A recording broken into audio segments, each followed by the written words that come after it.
This is Berwick football coach Carm DiFrancesco. You are listening to Bulldogs football on Sports Radio HLM. Berwick Bulldog football. WHLM Bloomsburg, WBWX Berwick.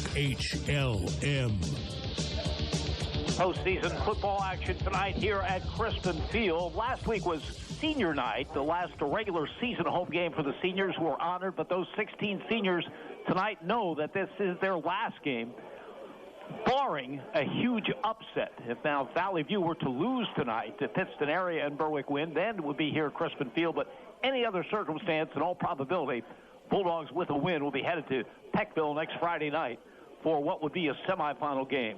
But they have to get by Tunkhannock first, and here's the starting lineup, and it's a good offense for the Tigers. At a wide receiver, number 81, Jamal Zacharias. You don't find too many wide receivers listed as 290 pounds, but they don't really use a tight end. You'll see him split most of the time. He's 6'1". He's 8th in the Wyoming Valley Conference and catches 31 for 373 yards and 2 touchdowns. The left tackle, number 58, Alex Smith, 6', 240, a senior. Brett Sigler is the left guard, number 78, 6'3", 280, a senior. Andrew Slusark is the starting center. Andrew wears number 70. He is a junior at 6'1", 250 pounds. Colin Paraski is the right guard, number 73, 6', 275-pound junior. And the right tackle, the son of head coach Mike Maribel, is Nick Maribel. Nick wears number 55. He's a 5'11", 215-pound sophomore. The leading receiver for this team is the leading receiver in the Wyoming Valley Conference, Jake Frisco. 6'1", 175, a senior, 56 catches. That's number 1 in the conference. 10 touchdowns receiving. That's number 1. And he's behind only Raphael McCoy of Wilkes-Barre area in receiving yards with 791. The quarterback is number 7, Jack Chilson, 6'5", 175 pounds, a junior. He's completing 61% of his passes for 2,012 yards, 16 touchdowns, and 5 interceptions. He can run the football as well. In fact, he's averaging 8 yards a carry on 33 attempts. The leading rusher on this team and the 4th leading rusher in the conference is number 26, Gavin D'Amato, 5'6", 150-pound senior, 848 yards rushing and 7 touchdowns. Mike Pravola is a starting wideout. He's 5'8", 135, a sophomore with 19 receptions on the season. And number 35, Jacob Baltrasitis, a 6'2", 175-pound sophomore, 12 catches for 134 yards. That is the starting lineup offensively for the Tigers under Mike Maribel in his 2nd season as head coach. They're the number 1 passing team in the Wyoming Valley Conference, number 2 in total offense, and number 4 in scoring, 31.7 points a game. We'll check the starters for the Bulldogs when we return. You're listening to Berwick football on Sports Radio HLM. It's Alexander Family Buick GMC's end of summer clearance sale. Great summer sales have left us overstocked with the highest quality pre-owned vehicles. One owner, local trades, off-lease cars and trucks, all reduced to sell. Get a 2017 Chevy Traverse for only $19,988 and an 18 Nissan Maxima, only $18,988, or a 17 Chevy Cruze, now only $13,988. Check us out online or stop and shop in Bloomsburg for the lowest price guaranteed. Alexander Family Buick GMC. We're taking deals the other guys won't. Bloom Heating is the answer to all of your heating needs. They're a full-service oil heat company focused on providing you with premium-grade heating oil for a clean, efficient operation. Bloom Heating offers competitive pricing. They have parts in stock to fit most residential boilers and also install cast-iron peerless boilers. Bloom Heating also carries off-road diesel fuel. Give Bloom Heating a call today at 784-4919 for all of your heating needs. When you refer to local, one name should be top of mind: Steph Subs. Yeah! Steph has been serving the local community for over 35 years on the corner of Main and East Streets, serving the local high school athletes, serving the university, and serving local leaders and residents. Steph understands the importance of buying local, the impact of supporting the community. So when you're looking for lunch, dinner, or anything in between, buy local at Steph Subs, 150 East Main Street, Bloomsburg. Keep your money in your community. And proudly supports WHLM. HLM. Whether you need a dishwasher, refrigerator, stove, washer, dryer, microwave, or water heater, Flick Brothers Electric features low prices and top-notch customer service. Save on major name brand appliances, including General Electric, Whirlpool, Frigidaire, KitchenAid, Maytag, Smeg, Fisher-Paykel, Speed Queen, Sharp, Amana, and more. Plus, they sell built-in-the-USA Viking appliances. They're all on display at Flick Brothers Electric, Maple Lane, Bloomsburg, for over 65 years. Call 570-784-3444. This is Berwick football coach Carm DiFrancesco. You are listening to Bulldogs football on Sports Radio HLM. Berwick Bulldog football. WHLM Bloomsburg. WBWX Berwick. HLM. Both teams have made their appearance on the field. Across the way, the Tigers of Tunkhannock with the orange helmets, white jerseys, black numerals, black pants. Bulldogs in their home blue jerseys with the white helmets, white pants, white numerals, and trim. Starting lineup offensively for Berwick, the tight end number 9, Blaine Cleaver.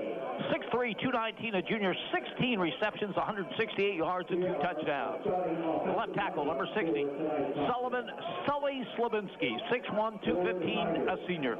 The left guard, number 52, Aaron Cashman, 5'10", 248, a senior. Nick Heimbaugh is the starting center. He wears number 66, 5'11", 215 pounds, a senior. Noah Craig starts at right guard for the Dogs. He wears number 79.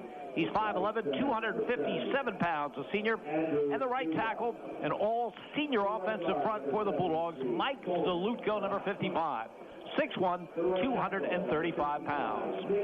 The leading receiver for the Bulldogs is Tegan Wilk. He has had a tremendous all-round season on both sides of the football. 20 receptions, 342 yards, and 3 touchdowns. He's averaging over 17 yards a reception.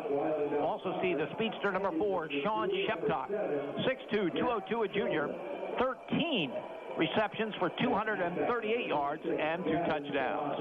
The quarterback is number 10. He is Ryan Lawbaugh, a 6', 184-pound senior, completing 53% of his passes for 1,055 yards, 11 touchdowns, 6 interceptions.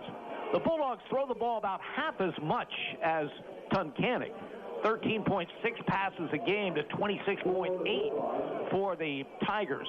Lawbaugh, a terrific runner as well as a thrower. 480 yards rushing. He's averaging over 5 yards a carry, and he is 12th in the Wyoming Valley Conference in rushing. The leading rusher for the Bulldogs is number 16, Aiden Mason. He is a 5'10", 212-pound sophomore, 684 yards rushing. He's averaging over 7 yards a carry and 5 touchdowns. We talked about Tegan Wilk as a receiver.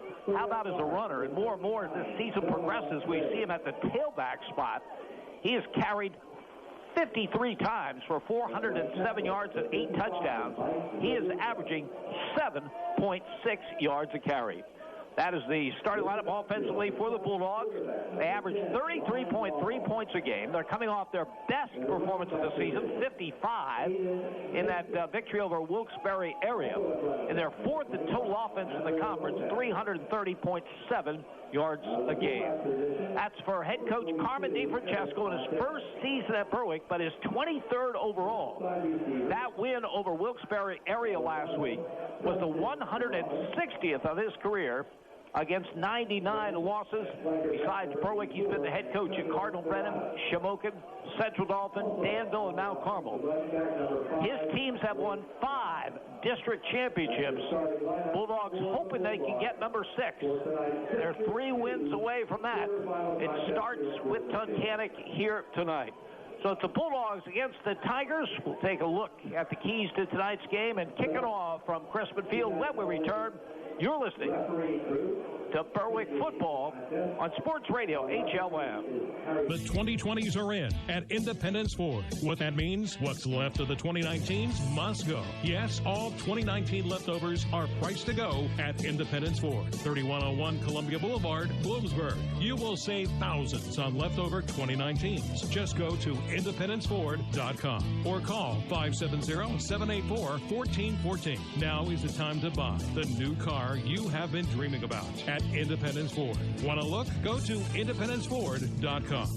Yannick Real Estate is your full-service real estate agency. Buying, selling, residential, commercial, multifamily, land, and rental management. Call Yannick Real Estate. Owner Mike Yannick, a veteran himself, served his country and has been serving this area for decades. Mike and his staff will guide you through the real estate process. Veterans, be sure to check the VA loan options. Yannick Real Estate, your full-service real estate agency. 1232 West Front Street in Berwick. Call 759-3300. Northeast Pennsylvania, it's your home. And no matter what stage of life you find yourself in, what you rely on most is security. When that house becomes a home, the moment you get that new car, when your dreams become a reality, it's times like this when you have to look to the experts for advice and financial peace of mind. They're there with innovative products and services to help you with your financial future every step of the way. Together, they will help dreams and goals become reality. They are more than a bank. They're your neighbor. They are First Keystone Community Bank, member FDIC, and equal housing lender. If you haven't been to Wagner's Trophies and Engravables lately, you need to stop and see what's new. Sublimation. What's that, you ask? Wagner's can take any picture and put it on many different items. Keychains, mouse pads, iPhone covers, to name a few. Or personalize that wedding, anniversary, or birthday gift. Wagner's can custom embroider your corporate wear and custom engrave your awards. Stop in and check out all the new items. Or shop their online catalog at wagnerstrophies.com. Wagner's Trophies and Engravables, 146 East Main Street, Bloomsburg. Touchdown! We celebrate every happy client at Gordner Coombs Insurance. Like Terry P. says, very helpful and willing to answer my questions. Exactly what I was hoping for. Or Joellen F. Weather totaled my car and damaged my roof. Everything was taken care of. You're the best. Touchdown! Our clients know. We listen, we advise, we care. We are Gordner Coombs Insurance. Find us on Facebook, LinkedIn, GordnerInsurance.com, or Main Street, Millville. Rest insured with us. When you need the services of a professional law firm, you need the law offices of Lutz & Petty, now in their new offices at 120 West Front Street in Berwick. Lutz & Petty is your hometown choice for elder law and asset protection, criminal law, estate planning, real estate, and personal injury. The full-service legal team of Lutz & Petty takes this opportunity to wish the Berwick Bulldogs a successful and injury-free season. The law offices of Lutz & Petty in a new location at 120 West Front Street in downtown Berwick. If the worst part of your car accident was your insurance policy not coming through, call Erie. Our Erie Rate Lock feature offers a great locked-in premium that won't change, even after an accident or inflation, unless you add or remove a vehicle or driver or change your address. So for great auto, home, business, or life insurance with a rate you can trust, contact your local Erie agent today. Erie Rate Lock is not available in all states, limited to 3 years in Virginia. Your Erie agent in Bloomsburg is Zimmer Insurance Agency. Get a quote at zimmerinsuranceagency.com. S.J. Kowalski Heating and Air Conditioning sells comfort. Since 1972, S.J. Kowalski understands the importance of doing business locally. They service what they sell and take pride in customer satisfaction. S.J. Kowalski is a trained comfort specialist, a Lennox dealer, and they are Northeastern Pennsylvania's premier dealer of Mitsubishi ductless mini-split systems. S.J. Kowalski also sells and installs energy-efficient Renai water heaters and geothermal systems. Call 1-888-KOWALSKI and ask about special promotions and zero-interest financing. Car crashes can happen at any time. The effects on you and your loved ones can be devastating. The law office of Lucius, Napperstack & Crane, LLP is experienced in helping people when they are injured. Don't make the mistake of going it alone. Lucius, Napperstack & Crane, LLP, focused on guiding you and your loved ones through challenges and providing clarity, resolution, and peace of mind. Visit BloomsburgLaw.com or call 570-784-4654. That's 570-784-4654. Are you looking to meet an elder care need? Do you or a loved one need assistance with any of the instrumental or basic activities of daily living? Brookdale Senior Living has a solution. Brookdale Bloomsburg, located at 420 Schaefer Road, is a premium personal care home offering a family atmosphere along with round-the-clock nursing care. Call 570-387-6868 to learn more. Better yet, we invite you to drop in and meet the Brookdale family and learn how we can offer an optimum aging experience for you or a loved one. This is Berwick football coach Carm DiFrancesco. You are listening to Bulldogs football on Sports Radio HLM. Berwick Bulldog football. WHLM Bloomsburg. WBWX Berwick. HLM.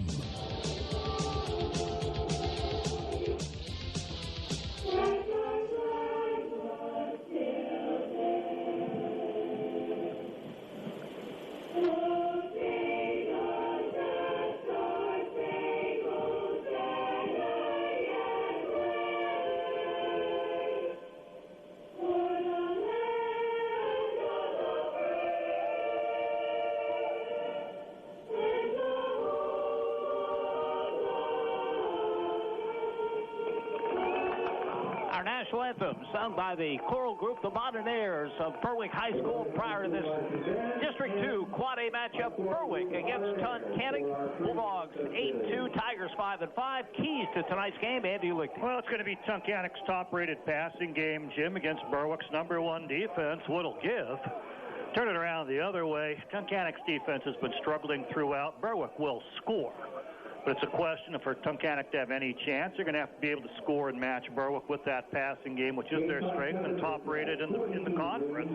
He turned around the losing program under Coach Mike Maribel. He decided to go wide open, 4 spoke and 5 spoke with 4 and 5 immediate receivers. And they keep one runner to run inside with open space, and it's worked very well for them in turning a struggling program around. Quarterback is #1. He's tough. You're going to see Jack Chilson. He's been to a number of top-flight camps. He has great receivers, especially in Jake Frisco and Jamal Zacharias. They're among the leaders in the conference. Jake Frisco is the leader in the conference, and they like to screen to Gavin D'Amato underneath. Berwick is going to have to get the pressure out of its front 4. That's what they're counting on. They've even made some changes. Moved Mason Lawbaugh inside with Sully Slabinski and Eric Montez and Anthony Sisko to round out the front 4 at the defensive ends. They hope to do it there. They hope for another big performance by Tegan Wilk at free safety. Ready to go. Eric Montez will kick it off for the Bulldogs. Tigers moving from our right to our left. Montez has the signal from the officiating crew, and this playoff game is underway as the kick will be fielded by Riley Jones at the 17-yard line to the 20, to the 25, and he is gang tackled about the 27-yard line. That's where Tunkhannock will put it in play.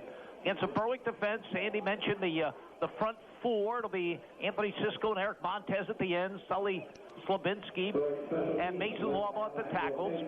The linebackers, Blaine Cleaver and Mike Zalutko. Rest of the secondary, Ryan Lawbaugh, Sean Sheptock, Tegan Wilk, Preston Robinson, Blake Maurer pressed into starting service last week and came through with a 91-yard interception return for a touchdown. He plays like an outside linebacker along with Ryan Lawbaugh opposite him. Blaine Cleaver moved to the inside. 1st and 10. There's the first play from scrimmage, and a pass goes incomplete as Chilson throws it, intended for Jake Frisco, the leading receiver in the Wyoming Valley Conference. The officiating crew is Harry Taskey is the referee. The umpire is Ronald Stevenson. Edward McCoskey is the linesman. The line judge is Harold Jackson. The field judge, Hayden White. Brendan Boyle's the back judge. The side judge is Galen Miller. Here's a 2nd down and 10 for Tunkhannock from their 28. And Chilson back to throw, and he has Frisco for a 1st down at the 41. Ball pops out, and they're saying incomplete.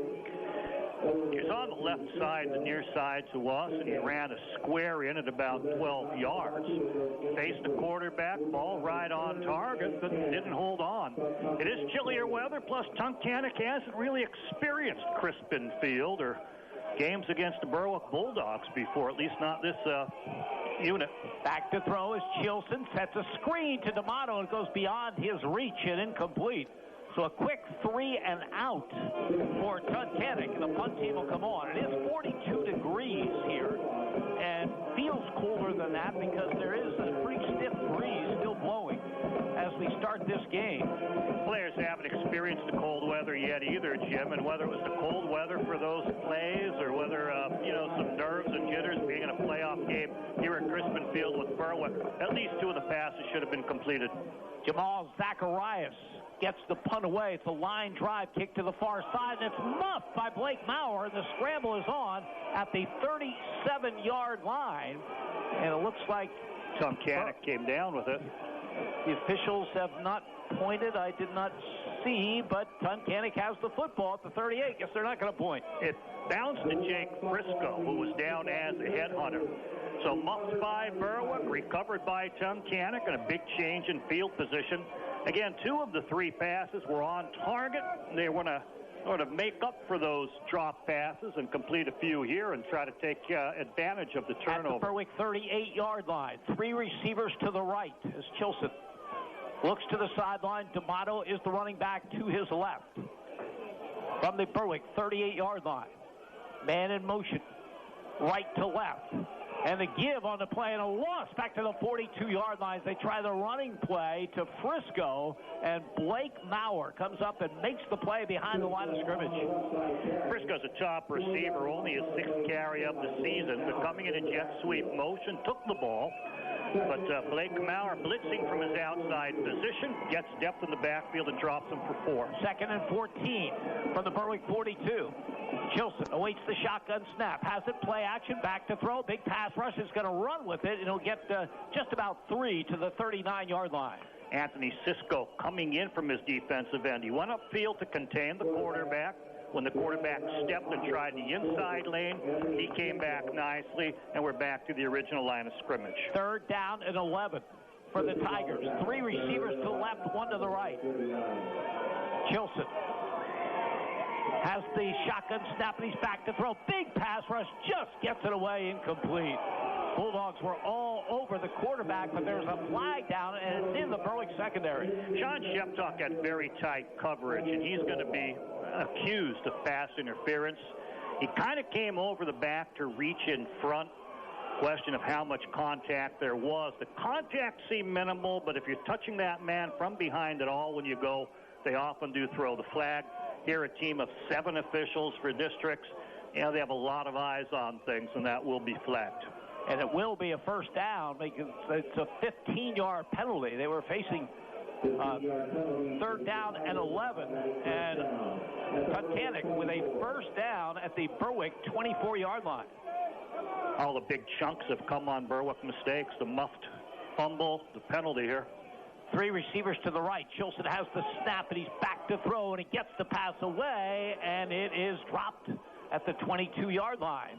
Again, he was on target to a receiver, Baltrositis, but he could not hang on. Yeah, it seemed to hit him between the 3 and the 5 of his jersey. But being hit while he caught it is a good way to defend the pass that's on target. 2nd and 10. Tunkhannock at the Bulldog 24. D'Amato to the right of Chilson. Back to throw. Sets up a pass to the other side, and it's dropped at the 25-yard line. Shane Wood that time was the receiver, and that's the 4th drop and 5 passing attempts. Of course, one that wasn't caught was ruled as pass interference. I thought it was more of a drop than an interference, so Tunkhannock just not quite ready here. 3 receivers to the left, 1 to the right. Here's a 3rd down and 10 at the Berwick 24-yard line. Chilson has the snap, and he's back to throw and sets up a screen to D'Amato, and D'Amato drops. 5 out of 6 passes have been dropped by Tunkhannock. This is a team that has receivers. In fact, it's amazing. Coming to this game, 14 different players have caught passes. Yeah, Berwick had the arms up to take the flare pass away, but the quarterback, Chilson, has been on target with just about every one of them. And here is a field goal attempt of 42 yards. Jackson Montross, 8 for 8 on the season. Snap, placement, kick is away, and it is good. Montross belts it through with 10:15 to go in the opening quarter. Timeout in the field. Tunkhannock 3, Berwick nothing. You're listening to Bulldogs football on Sports Radio HLM. Reds Roofing, the roofing ninjas of Berwick, are your roofing experts for Luzerne, Columbia, and Montour counties. With 26 years of experience and great rates, why go anywhere else when Reds Roofing will get the job done right for your decks, siding, or roofing, specializing in metal and rubber shingles. Most roofing work is done in one day, so remember the name, Reds Roofing, the roofing ninjas. Call Reds Roofing, 752-4351. Owner Harry Titus, a proud supporter of the Berwick football team. This is Berwick football coach Carm DiFrancesco. You are listening to Bulldogs football on Sports Radio HLM. Berwick Bulldog football. WHLM Bloomsburg. WBWX Berwick. HLM.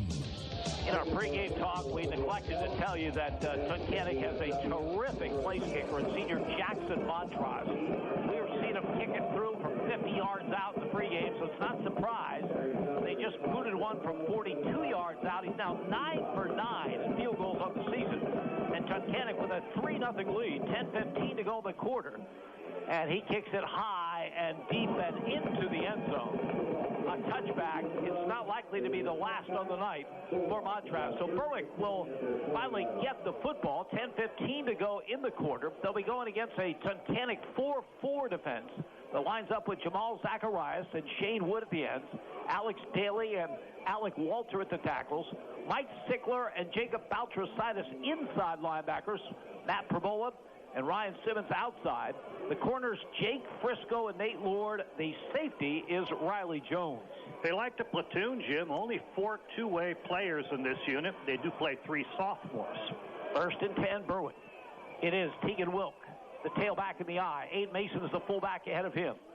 Ryan Lawbaugh, the quarterback under center, gives the ball to Wilk. Wilk looking for room, gets some to the 23, maybe the 24-yard line. Nice tough running inside. People weren't quite getting to him, but he didn't have any daylight. So he works his way left, then he works his way right, then straight ahead and earns 5 yards on that carry. 2nd down and 5, Bulldogs, as they move from our left to our right here in the opening quarter, trailing Tunkhannock by a score of 3-0. 3 receivers to the left, 1 to the right. Lawbaugh has the snap, fakes handoff, keeps the football, and Tunkhannock is all over him right about the line of scrimmage.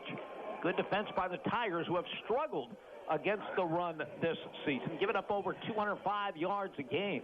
4 different jerseys keying on quarterback Ryan Lawbaugh. He's been a key part of the Berwick offense, so a team that scouts, a team that watches film is going to key on him. There's no fooling Tunkhannock as they gang tackle him right there at the line of scrimmage. Sean Cheptok wide to the right, 3 receivers to the left. Lawbaugh out of the gun. 3rd and 5, Bulldogs at their 25. Lawbaugh gives the ball to Aiden Mason, sweeping the left side, looking for the first down. He has it, and then someone the 35, the 40, and out over the 45-yard line. Aiden Mason with the power run to the left, and Berwick with a first down. Going to push 20-some yards. You'll count it out, Jim. He just swept it with that read option look. This time they give it to him. He was running parallel the line of scrimmage until he got to Tegan Wilk, who was able to front his man and drive him into the sideline. That key block opened it up for Aiden Mason. 20 yards of the carry by Aiden Mason, leading rusher for the Bulldogs of the season. 1st and 10 at their own 45-yard line. Lawbaugh at the gun. Fakes handoff, keeps the football again. The Tigers are up to the task. He'll get to the line of scrimmage and not much more. Read option again, this time to the right. He's going to ride Aiden Mason to the right, and he's watching the defensive end. Is he coming across to make the hit? When he sees that he is, he pulls the ball back out, and he has to run it up the middle. But there's a pack of Tunkhannock tacklers there waiting for him. So they're playing the read option relatively well. 2nd down and 10. Berwick at their own 45. Blaine Cleaver is the tight end to the right. In I formation, Tegan Wilk is the tailback. Fake to him. Back to throw his Lawbaugh. Fires. He has his man. Aiden Mason into Tunkhannock territory. Breaking a tackle. Fumbles the football. And Tunkhannock looks to have the football at the 37. They do. Berwick turns it over again. Jake Frisco also with the recovery this time as well. Aiden Mason caught that nice little flat pass. It was a nice design, executed well on a good call by the offensive coordinator. Caught it, ran with it, but as he's being tackled, the ball is punched away, punched toward the goal, and Frisco playing a deeper safety in position for his 2nd fumble recovery of this 1st quarter. 7:49 remaining in the period. 3-0 Tunkhannock, and they have the ball at their own 38-yard line. That play, by the way, went for 17 yards altogether. Here's Chilson out of the gun. Fake handoff. Rolls right. Fires at the last moment. The ball a little bit low and dropped by the would-be receiver, Gavin D'Amato. In every pass he's thrown, Jim, the only one off target has really been the first pass of the game, and even that with a great attempt he had a chance at. This one, yes, slow, but at the knees and can be caught. He saw his quarterback was going to come to him. The quarterback had to get around the outstretched arms of the defensive end. Should have been caught. 2nd and 10. Three receivers to the right. Looking to the right is Chilson, and fires over the middle and has a man over midfield to the Berwick 46-yard line. It's Jake Frisco with the catch. And the Tigers move the sticks. The leading receiver of the Wyoming Valley Conference, the senior, Frisco, makes the grab at the Berwick 47. He does. And again, every pass has practically been on target, yet Chilson now has his first complete in 8 attempts. Down the middle, sort of curling from the left side, curling in, finding a seam. 15 yards, on that reception. Tunkhannock in the Berwick 47. Chilson has the snap. Looking to throw. Big pass rush. He throws it towards Riley Jones. Berwick wants a grounding, but Jones was in the vicinity. That's a pretty good play by Chilson. Yeah, you may as well throw it. You're going to suffer the sack, and you'd suffer the loss of down if that didn't happen, so you take the chance at it. He threw it off to the side to avoid the sack, and there happened to be a man within 10 yards that they're not going to call that grounding. 2nd and 10. Tunkhannock at the Berwick 47-yard line. Terrific pass rush by Berwick that time. They came like terrors. Chilson back to throw. A quick out to D'Amato at midfield to the Berwick 46. A good tackle in the open field by Blaine Cleaver, A very short gain. D'Amato, dangerous man in the open field. Good tackle by Cleaver. Yeah, D'Amato only goes 150 pounds. In fact, you see him pass blocking there for the quarterback in shotgun. You're thinking, why not somebody bigger? But he has the ability to receive and then run with it. So he showed quickness, but he couldn't get away from Cleaver. 3rd and 9. Three receivers to the left, but Chilson looks to the right, and he has the big man, Zacharias, for a first down inside the 30, down to the Berwick 25-yard line. 6'1", 290 pounds, Zacharias. Jamal Zacharias makes the grab, and Tunkhannock on the move. And Chilson looks terrific throwing the football. Every pass has been pretty much on target, Jim, and he's holding up under the pressure. That was a beautiful play. Isolated on the right side with Sean Sheptock. He might have given a little head fake, got half of a step beyond him, and the ball was just drilled on in there. 20 yards on the reception. 1st and 10 at the Berwick 26. Three receivers to the left. Chilson has the shotgun snap.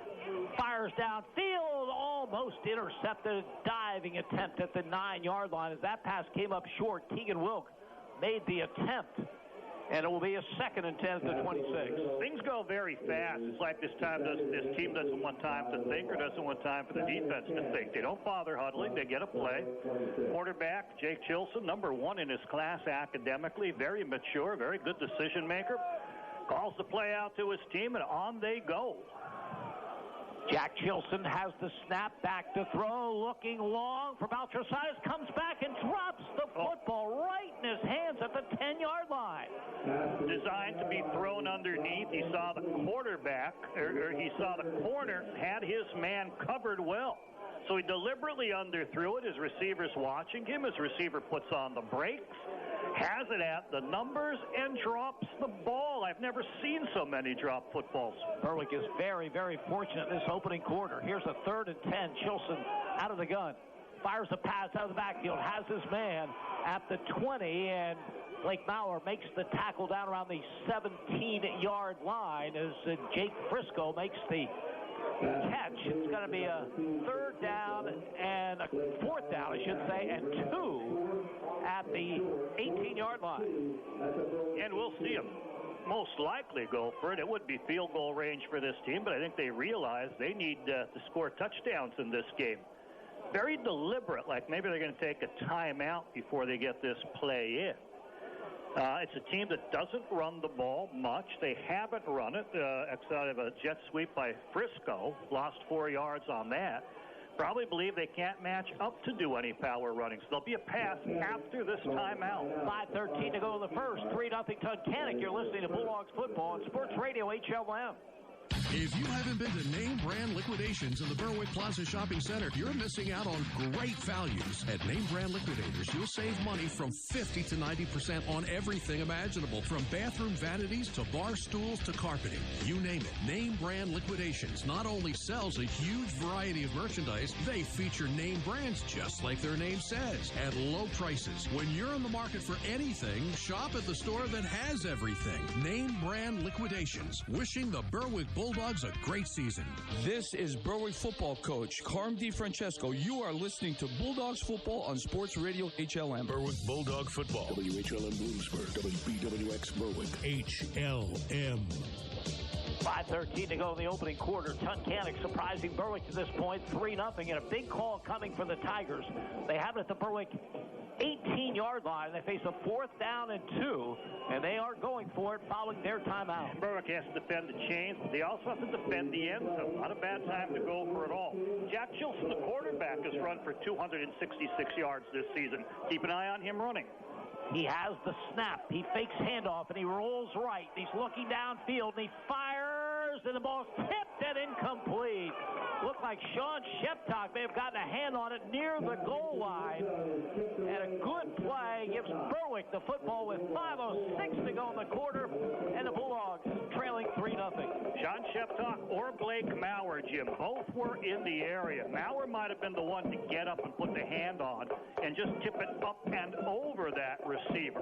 So it was a huge play in the Berwick secondary, and Berwick will get its chance. Berwick's been self-destructing. A muffed punt turned the ball over, and then a fumble has turned the ball over. They've had very few offensive plays. Bulldogs from their own 18-yard line. Aiden Mason coming on late. He lines up as one of two backs. He gets the ball off the left side and will pick up a couple to the 20-yard line. Trying to power run, angle it on through in the C gap outside of their left tackle. He'll get about 3 on that, so almost a successful play. I look at 4 yards running on first down as successful. I just have to win, give the win on that one to Tunkhannock. 2nd down and 7 for the Bulldogs. Tegan Wilk now is wide to the right. There's a slot to the left. Ryan Lawbaugh operates out of the gun. Aiden Mason to his right. And Lawbaugh straight drop back to throw. Tries to set up a screen that's read well. Aiden Mason will catch it, and he's brought down right at the 20-yard line. Michael Sickler, linebacker, saw Aiden Mason swinging out to look at the screen. He came angling up immediately. As soon as Aiden Mason touched the ball, Sickler is running through him. No gain on the incomplete pass. So Berwick now facing a 3rd down and 7 at their 21-yard line. Ball's on the right hash. Wide side of the field will be to the left. Blake Maurer wide to the right. Sean Sheptock wide left. I formation behind Lawbaugh. Play action, back to throw. Looking. Long downfield. Has Sheptock, and the ball tipped and incomplete. Ball hung up just a bit, and Jake Briscoe made a great play on the ball. He's an amazing receiver. He also is an amazing coverage man in the secondary. 6'1", able to stay with Sheptock most of the way. Lawbaugh's arm not quite strong enough to get it all the way downfield, so it comes up a little short. Berwick will be forced to punt. Sean Sheptock will punt it away. Riley Jones back in single safety for the Tigers. Jake Lanning does the long snapping. It's a good snap. And the kick is away. A low line drive kick. Not very far. Takes a Berwick roll, but will not reach midfield. So just 28 yards on the punt, and Tunkhannock gets it in Berwick territory with 3:35 to go in the quarter. And the Tigers leading this one 3-0. Andy, getting back to that decision on 4th and 2, I agree with you, although it's difficult when you have a great kicker like that. Basically, you're taking 3 points off the board is what they did, but you have to feel, and it may turn out differently, you have to feel you're going to have to score a lot of points, and field goals aren't going to do it. Yeah, I agree. I think you have to go for 7 there. Tunkhannock at the Berwick 49-yard line. Movement, part of the right tackle for the Tigers. This will bring it back into Tunkhannock territory. Coach Mike Maribel will have to yell at his son Nick Maribel there. Flinched, moved his right leg back, and that'll penalize him a few yards. Looking at the performance of quarterback Jack Chilson, he has 3 completes in 15 attempts, Jim. But if you factor in if the drops were catches, he'd be about 13 of 15. So this is a team that can get hot in a hurry. Slot to the left, slot to the right. Chilson on 1st and 15. Gives it to D'Amato. He tries the right side, and there is nothing doing. Berwick's right there defensively. The Bulldogs, number 1 in the Wyoming Valley Conference against the run, giving up under 40 yards rushing a gain to the opposition. Mike Salutko read that very well. He was keying on that running back, saw the handoff, angled on to him, met him in the backfield, and he's going to knock him back for about 7 yards. Mike Salutko, the 4th leading tackler on the team. 2nd and long. Chilson back to throw. Fires to Frisco at the 45 to midfield. There's a flag down as he is down at the Berwick 43-yard line. Blaine Cleaver and Tegan Wilk combined on the stop. This one's going to come back, and it's going to be against Tunkhannock. Jacob Baltrisidis trying to help Frisco out with a block that used his hands a little too much. So they're going to penalize him from that point, which was about 7 yards into the play. So Markov will bring it back to the Tunkhannock 42-yard line. Will remain 2nd down, 2nd and 19 for the Tigers. They lead Berwick 3-0. We have 2 minutes and 57 seconds remaining in the opening quarter of this District 2 Quad A quarterfinal. They will send 2 receivers to the right and 2 to the left. 6'5" Jack Chilson, the junior quarterback, sends Frisco in motion to the right. So 3 receivers to that side, and rolling to that side is Chilson, and fires across his body and has a completion at the Berwick 49-yard line. Tegan Wilk on the tackle of Matt Prabola. Prabola, one of the 3 receivers, was probably in the middle and came inside. All the Xing action, he's able to lose people. Quarterback buys time with the designed roll to the right, and the man is on his side of the field for the catch. 3rd and 10. Tunkhannock at the Berwick 49-yard line. Chilson has the snap, and he's back to throw, and he fires incomplete. Went by the intended receiver, which is Jake Frisco. Blake Maurer almost with a chance at the play. Tunkhannock down, 4th down and 10 at the Berwick 49-yard line. Frisco probably wasn't his primary receiver, Jim, but he looked deep. Things were covered. He settled on Frisco, who was about 8-9 yards short of the chains, and ended up overthrowing it anyway.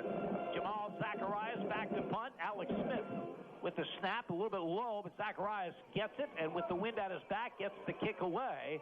And Blake Maurer fields it about the 13-yard line, and Maurer gets it over the 20, out to the 22.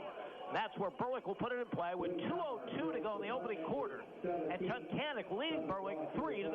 Baltrisidis down on the tackle. Berwick needs to make some things happen offensively and establish a drive. They've had some successful plays that have broken for chunks, but they hurt themselves by fumbling one away. And then just not able to finish the drives. The ball at the Bulldog 23-yard line. Eric Montrose will be in on this series as a blocker. And Alejandro Lopez is the tailback behind Montez in the I formation under center. And the give and a fumble on the play at the 20, and Tunkhannock's on the football. The exchange from Lawbaugh to Lopez never really connected, and Tunkhannock has the ball at the Berwick 20. Michael Sickler falling on the ball, but a number of people were in the backfield already.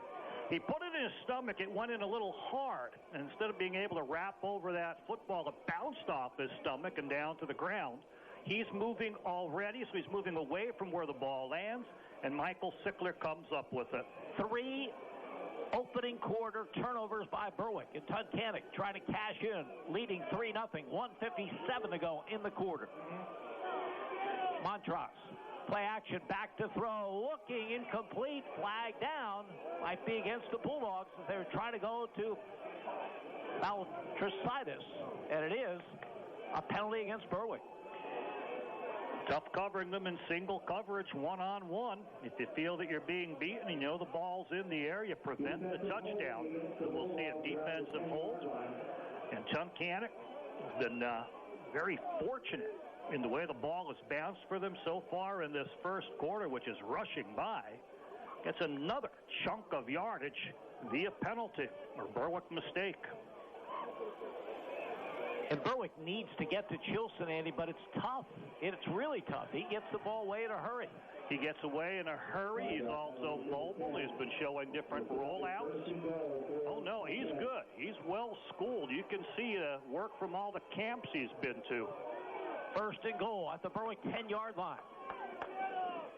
Chilson has the snap. He's back to throw, and he fires a bullet pass. He has a completion to about the 6, and then a big hit on the receiver by Ryan Lawbaugh.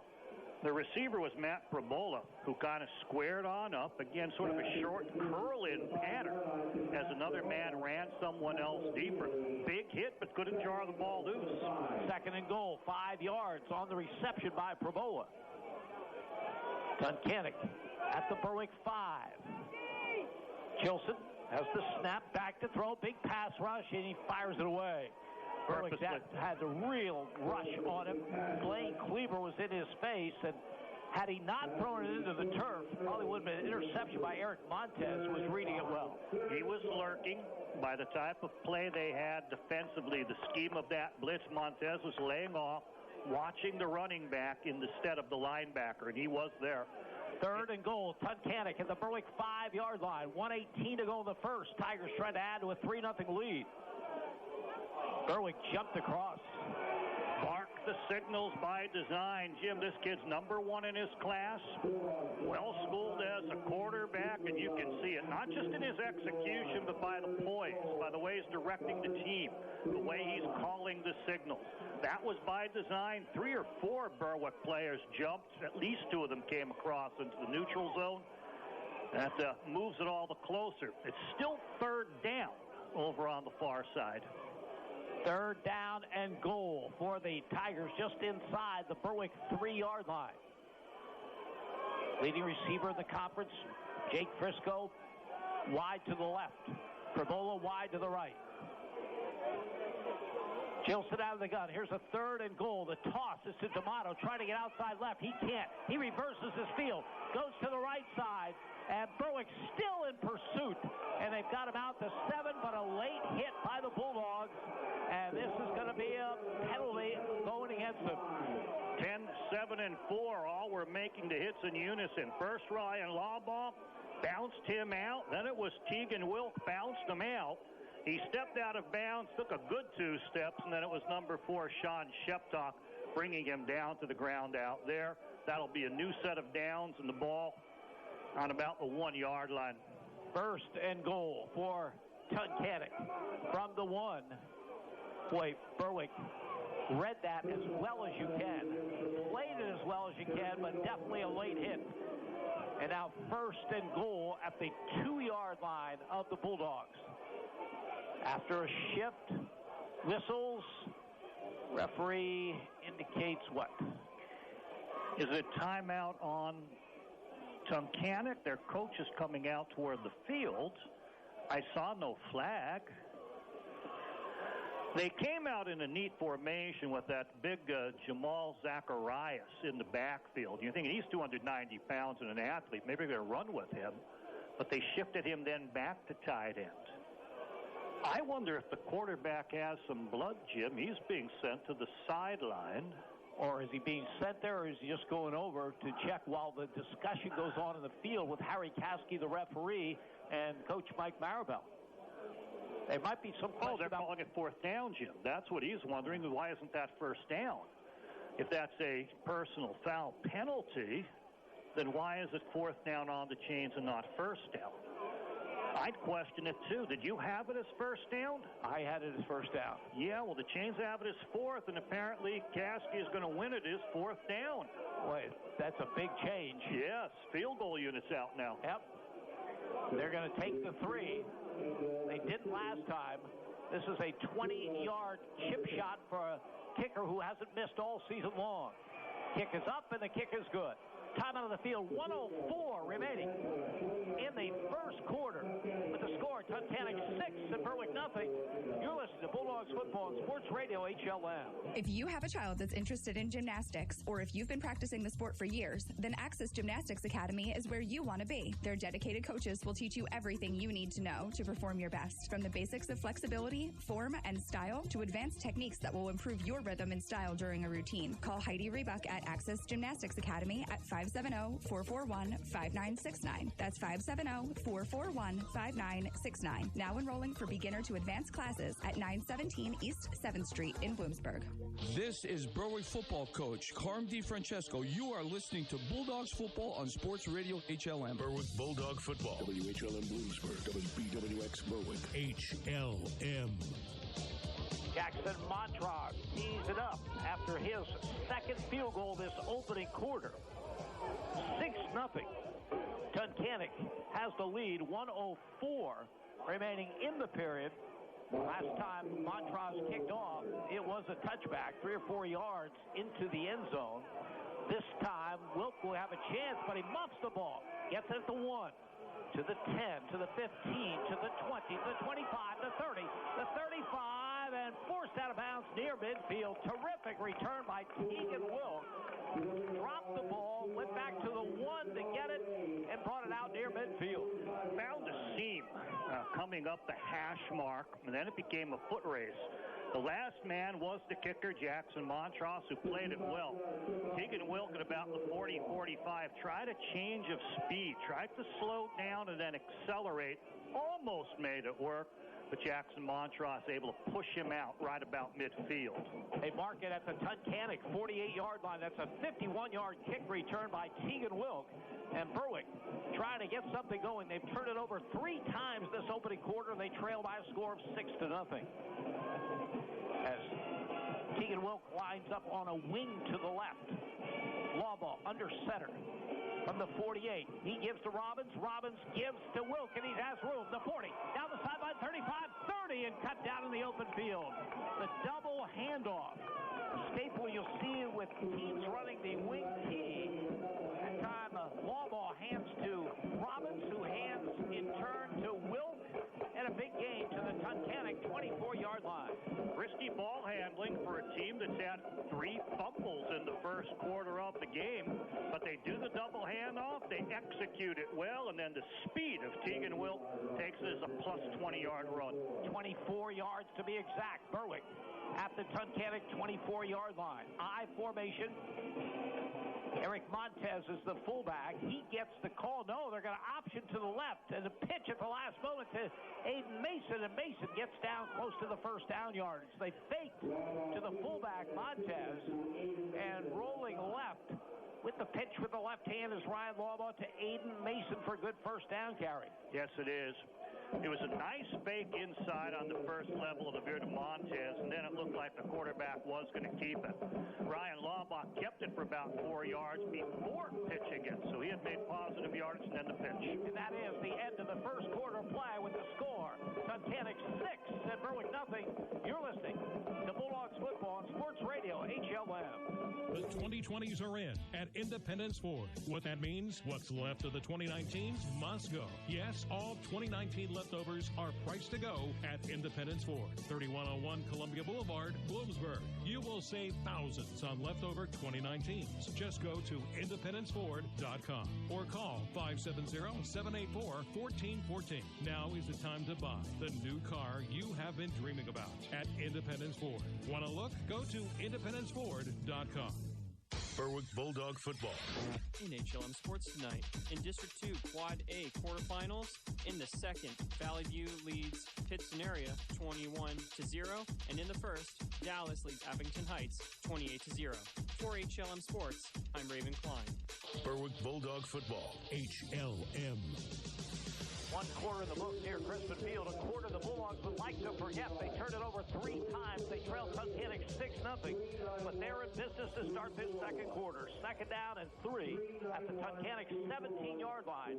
They move from our right to our left as we view things, as Ryan Lawball will operate out of the gun. And they had time to think of a play during the change of quarter, be a little bit more deliberate. And they're getting chunks of yardage. They've just hurt themselves.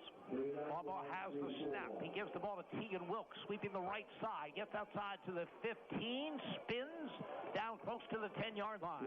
Aiden Mason made a wonderful block leading him on that play. Eventually, Baltrisidis bringing him down. Very active from his linebacker position. Neat move at the end when Baltrisidis finally cut him. He kind of planted and did a little pirouette to the inside, but couldn't break free from the tackler. 6 yards on the carry. First and 10, Berwick at the Tunkhannock 11-yard line. Bulldogs trailing 6-0 early here in the second. Slot to the left. I formation. Wilk is the tailback in the I. He gets the call off the left side. Some good blocking, and he plunges down to the 5-yard line. Riley Jones on the stop for Tunkhannock. Yeah, double dive action. Aiden Mason at fullback went over right guard, and then they spin and give it to Tegan Wilk over left guard. A very successful first down play. Has to be stopped in the secondary. Anthony Sisko and Eric Montez check into the Berwick offense. This is the ball at the 5-yard line of Tunkhannock. Second down and 4. They'll try to overpower this team. They'll want to go at them with the running game. Power I set up. Tegan Wilk, the tailback. He gets the call off the right side. He's hit. Second effort gets him inside the 3-yard line. Boy, what a terrific effort by Tegan Wilk. He was stood up at the line of scrimmage, maybe would have lost yardage, kept those legs churning, and he gets down to the 3-yard line where it's a third down and 1. Jake Briscoe was blitzing from his cornerback position, play side, and slowed the play down. But Tegan Wilkes able to avoid him and then fight for that additional yardage. Third down and 1. Berwick getting a player off, and then they'll have to call a timeout. 10:08 remaining. First half, 6-0 Tunkhannock. You're listening to Bulldogs football on Sports Radio HLM. Choose with confidence. The Medicine Shop. At the Medicine Shop Pharmacy, located at the corner of 9th and Pine Streets in Berwick, caring goes beyond the prescriptions. Discover the one-on-one customer service and dedication that makes caring part of the culture at the Medicine Shop in Berwick. Stock up on everything you need to keep you and your family healthy all year long. The Medicine Shop Pharmacy, located on the corner of 9th and Pine Streets in Berwick, where caring goes beyond the prescriptions. This is Berwick football coach Carm DiFrancesco. You are listening to Bulldogs football on Sports Radio HLM. Berwick Bulldog football. WHLM Bloomsburg. WBWX Berwick. HLM. In a tough first half for the Bulldogs, who have turned it over 3 times, trailing 6-0. But following this timeout, they have a third down and 1 at the Tunkhannock 3-yard line. So 3 yards away from their first lead of this game. It'll be a power eye to the left. Tegan Wilk is the tailback. Montez, the fullback, ahead of him. It's a quarterback keeper off the right side by Ryan Lawbaugh, looking for the first down yardage. We'll wait and see where they unpile. Well, I thought he might have even been in. He got very close. He should have the first down. Yes, he does. So they'll be first and goal from about the half-yard line after Ryan Lawbaugh's quarterback sneak. Again, the Bulldogs looking for their initial lead of this game. We're under 10 minutes to go in the opening half. Power I to the right. Lawball will try it again. Quarterback keeper off the left side. No indication yet from the officials. We should get one. Unless he's short. He had a little momentum. But number 9, Tyler Cheslin, came in and caught him and stopped his momentum from getting on in. We'll need another play or two. Second down and goal, Berwick. Again, inches from the tying score. Need to give him that push from behind, Jim. Well, Eric Montez is there. He can certainly do it. But instead, they give to Montez. The fullback is in for the touchdown. Eric Montez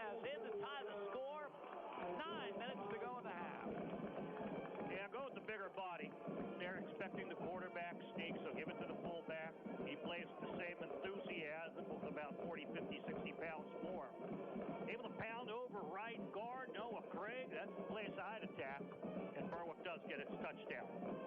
Brendan Hinkle, the sophomore, who's 41 for 46 in extra points on the season, trying to give Berwick the lead out of the hold of Keegan Wilk. Jake Lanning. Snap is high. Wilk does a good job getting it down. The kick is up, and the kick is good. Time out of the field. 9 minutes to go, opening half. Berwick 7, Tunkhannock 6. You're listening to Bulldogs football on Sports Radio HLM. The Mayo Funeral Homes, located at 110 Chestnut Street in Berwick and 77 Main Street in Chickashinny, are proud sponsors of Berwick Bulldog football. The Mayo Funeral Homes, serving all faiths, makes it easier for those you love with pre-arranged funeral counseling, insurance, and pre-financed funerals. Mayo Funeral Homes also offers expert guidance in both traditional and cremation services. Mayo Funeral Homes, perfection in every detail. This is Berwick football coach Carm DiFrancesco. You are listening to Bulldogs football on Sports Radio HLM. Berwick Bulldog football. WHLM Bloomsburg. WBWX Berwick. HLM.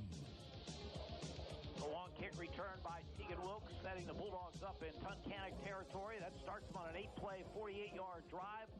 Touchdown run by fullback Eric Montez, his third rushing touchdown of the season.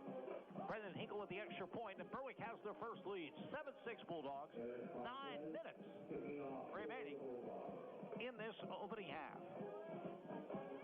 Montez, the freeze at his back. Beautiful kick.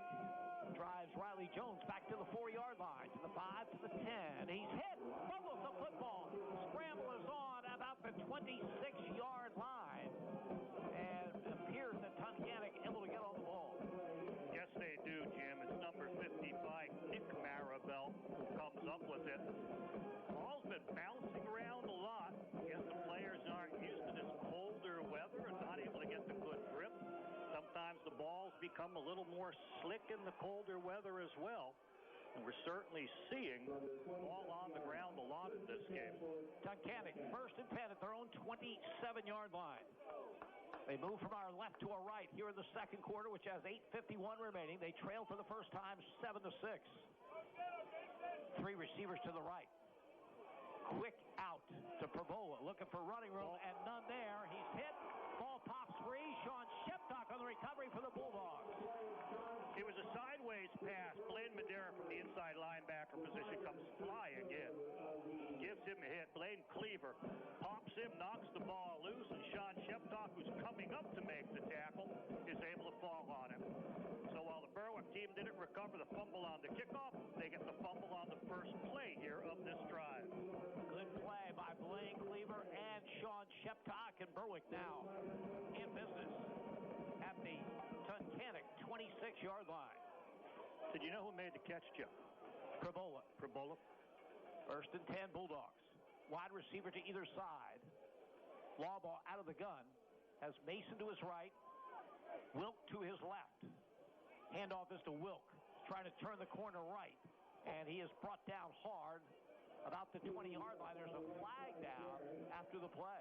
Riley Jones went to catch him, and Keegan Wilk dropped the shoulder and maybe the helmet and drove and knocked him up into the air.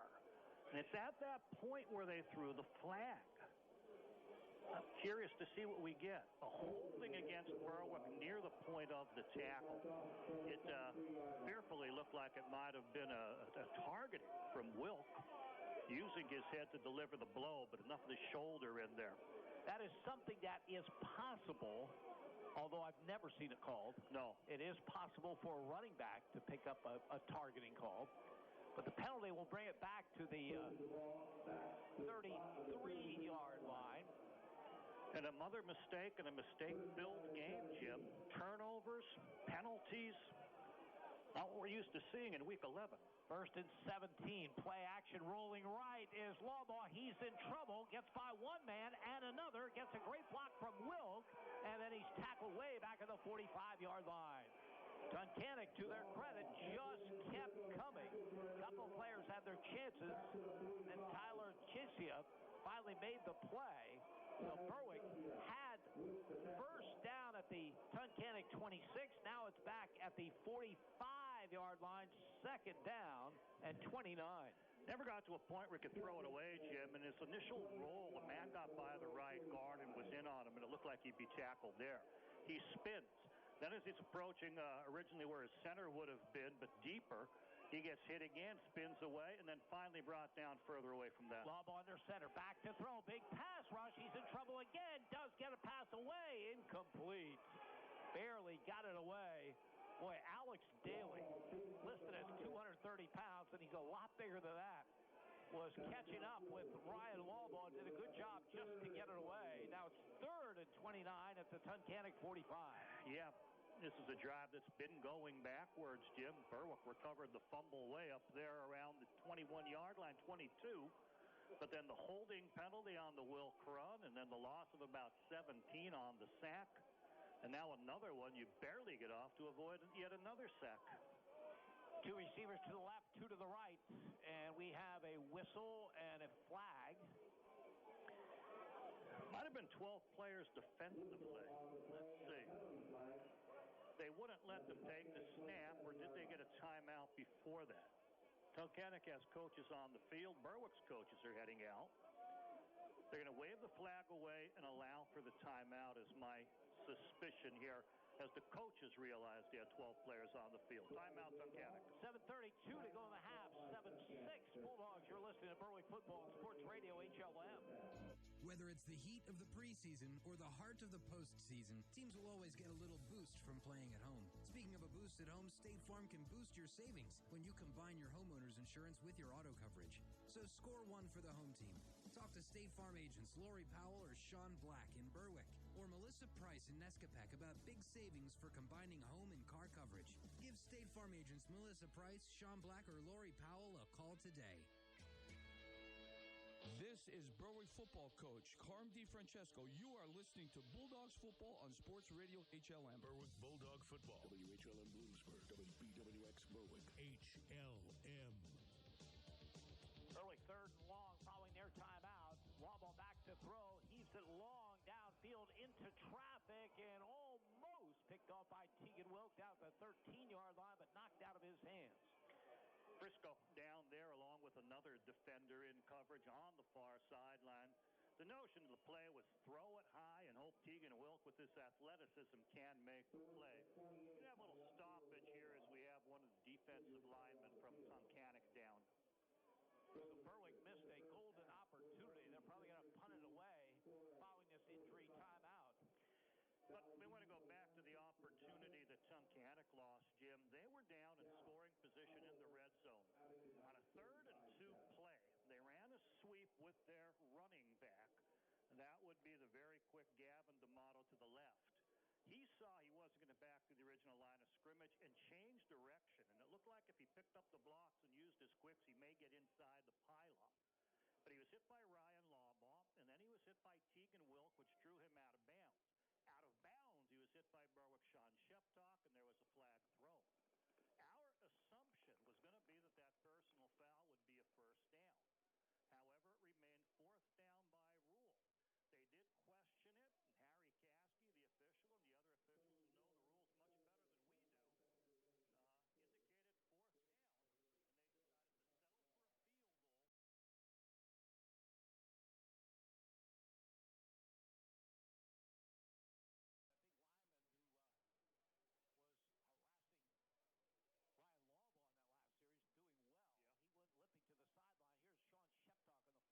down, and they decided to settle for a field goal. A big lineman who was harassing Ryan Lawbaugh in that last series, doing well. Yeah. He went limping to the sideline. Here's Sean Sheptock on the 4th and long with a punt.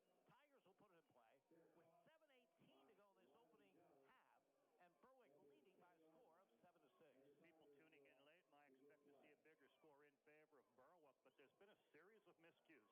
4 fumbles that fumbled away from Berwick. And we've seen a real hot quarterback in Jack Chilson. Jack Chilson has just been on target with almost every pass. He's thrown 20.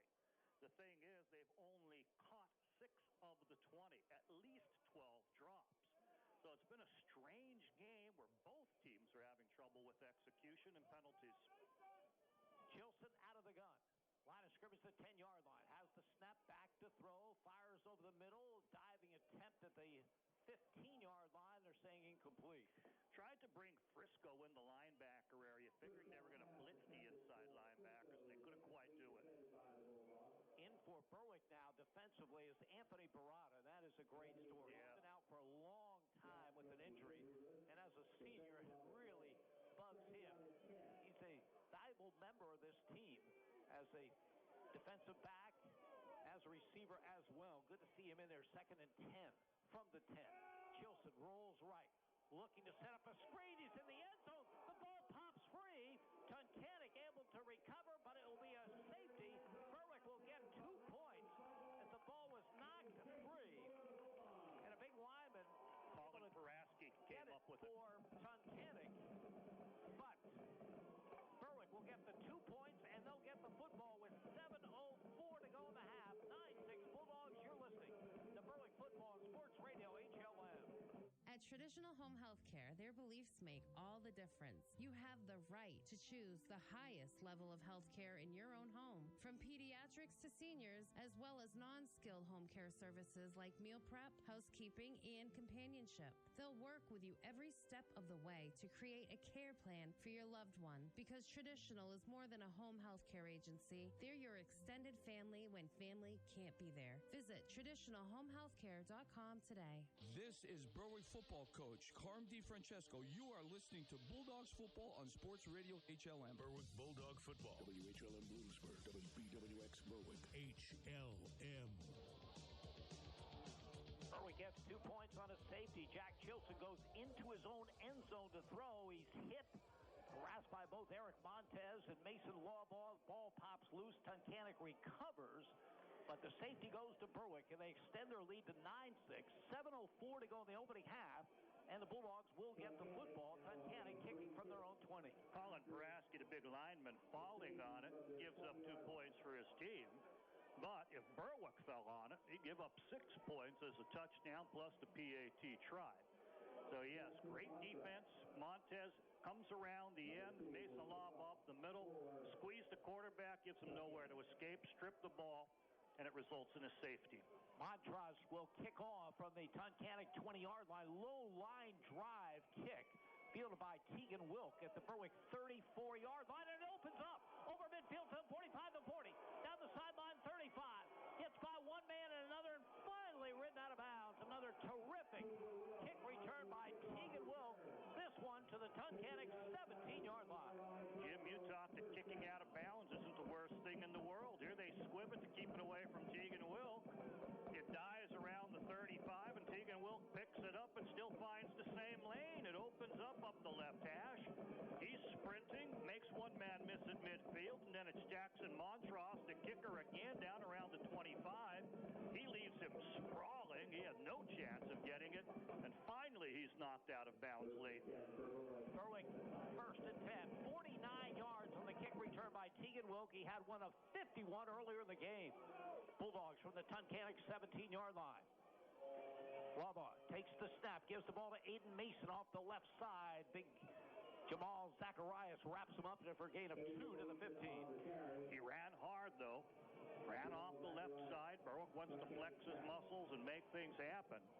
But Jamal Zacharias, with that size, able to envelop the running back, Aiden Mason. 2nd down and 8. Berwick at the Tunkhannock 15-yard line. Bulldogs leading 9-6. 6:25 to go opening half. Slot to the right. I formation. Tegan Wilk is the tailback. Aiden Mason the fullback ahead of him. Under center. Lawbaugh keeps the football off the right. Fakes a handoff and goes in for the touchdown. Tunkhannock really bit on that fake of the pitch, and it opened up for Ryan Lawbaugh. Goes 15 yards for the score. First was a question of would he give it to Aiden Mason up the middle. He held it in there and rode it long, and pulled it out and had the soft corner. He comes up on Matt Prebula, and he does, as you said, Jim, he fakes like he's going to pitch wide, and just by instinct, Prebula follows the pitch to the outside. You see Ryan Lawbaugh tuck it and race the last 15 yards into the end zone. An amazing little sort of head fake, like a basketball deke. That was able to get the defender out of the area and open up the lane for Ryan Lawbaugh to score. The 9th rushing touchdown of the season for Ryan Lawbaugh, and again it was set up by the 2nd brilliant kick return by Tegan Wilk in this game. He's had one of 51, one of 49. There's a Tunkhannock player shaken up on the play, being walked to the sideline. Can't see the number from here. It's being blocked by the trainer, but Berwick has extended their lead to 15-6. And it looks like they will go for two. As Lawbaugh brings his team out. Ryan Lawbaugh will be under center, power I to the right. Tegan Wilk is the tailback. Montez ahead of him. Aiden Mason the blocking back to the right. Toss, sweep, right side. Tegan Wilk headed for the end zone. Flags fly as he does get in. We'll check the flag. I didn't see where it was being thrown. He followed that convoy of his two running backs off the right side. Watched their collisions and eventually split between them, fighting his way into the end zone. Holding against Berwick. Now, you can still go back to kicking, but it becomes a much longer kick. Looking at the score, 15-6. There's a card that tells you which way you're supposed to go with these, but it's not a standard two-point conversion anymore. Looks like they're going to keep the offensive unit in there anyway. The penalty brings it to the Tunkhannock 13-yard line. That's where the Bulldogs will put it in play, trying for that two-point conversion. Berwick trailed 6-0 in this game. They now lead 15-6. And from the 13, power I to the right again. Lawbaugh, play action, rolls to his left, looking downfield. Flag flies, fires in the end zone. The ball is picked off in the end zone. That should end it unless this penalty is against Tunkhannock. It's a hold against Berwick. So it will go as no extra point for the Bulldogs. Time out of the field, 6:10 remaining in the half. Berwick 15, Tunkhannock 6. You're listening to Bulldogs football on Sports Radio HLN. See the winning lineup of Chrysler, Dodge, Jeep, and Ram. Also, quality pre-owned vehicles at Bear Chrysler in Berwick. Celebrating their 30th year, Bear Chrysler has a body shop and a full-service center servicing all makes and models. They've earned the highest possible rating from Chrysler and the prestigious J.D. Power Award for Excellence. Need a truck? Bear has a vast inventory, including the 2019 Ram Motor Trend Truck of the Year. Or choose one of 50 new Jeeps in stock, including Renegade, Cherokee, and Grand Cherokee. Bear Chrysler, 1127 Pine Street, Berwick. This is Berwick football coach Carm DiFrancesco. You are listening to Bulldogs football on Sports Radio HLN. Berwick Bulldog football. WHLN Bloomsburg. WBWX Berwick. HLN. Berwick quarterback Ryan Lawbaugh with his 9th rushing touchdown of the season. It comes 2 plays after a 49-yard kick return by Tegan Wilk. Berwick adds to their lead. Bulldogs lead at 15-6, 6:10 remaining in this opening half as Eric Montez tees it up for the Bulldogs. You mentioned Tegan Wilk's rather amazing return, Jim, but also a very amazing run by quarterback Ryan Lawbaugh, where he has a man all set to square up and tackle him, fakes a pitch where there's not even a man wide of him, and is able to then take it inside of him for the score. Montez waiting for the signal from the officiating crew. 2 men deep for Tunkhannock. Kick comes up very, very short, and it's bobbled, but then covered by Tunkhannock's Connor Elgin. And Tunkhannock will put it in play with 6:09 to go in the half around the Berwick 33-yard line. Very few runs by design, Jim. We saw D'Amato with one where he lost 7 yards. We've seen Jake Frisco try a jet sweep where he lost 4. Every other play, all 21 other offensive snaps by Tunkhannock have been passing plays. We've mentioned that he's only completed, I'm counting 6 completes, and but so many, at least a dozen were dropped outright. 1st and 10 call. D'Amato gets it. He'll lose yardage. Blaine Cleaver coming up hard. He's been forced from his outside linebacker position to get himself inside. He likes it there. Mason Lawbaugh got him by the ankles at the 33-yard line. I saw the single digit. Lawbaugh's another man. Instead of defensive end where he started the season, loves the move inside the defensive tackle. Second down and 10. Chilson has the snap. Back to throw. Fires to the far side. Incomplete. Overshot his intended receiver, then almost picked off by Zacharias at the 38. Yeah, Baltricitis was out there, but Antonio Barada, who you mentioned, back after about 3-4 weeks in Sydney's gym, was there to stop him. Had it been caught even on the overthrow for no gain. Berwick with 5 defensive backs in there, including Barada. Here is a third down and 10. Tunkhannock from their 33. Chilson has the snap, and he's back to throw, and he fires over the middle, and incomplete, intended for Zacharias, who almost had a great one-handed catch, but took a hit from Blaine Cleaver, who knocked it free. And a punt team will come on for Tunkhannock. Haven't seen all that many punts in the course of this game. Both teams have either fumbled the ball away or been able to drive in for scores.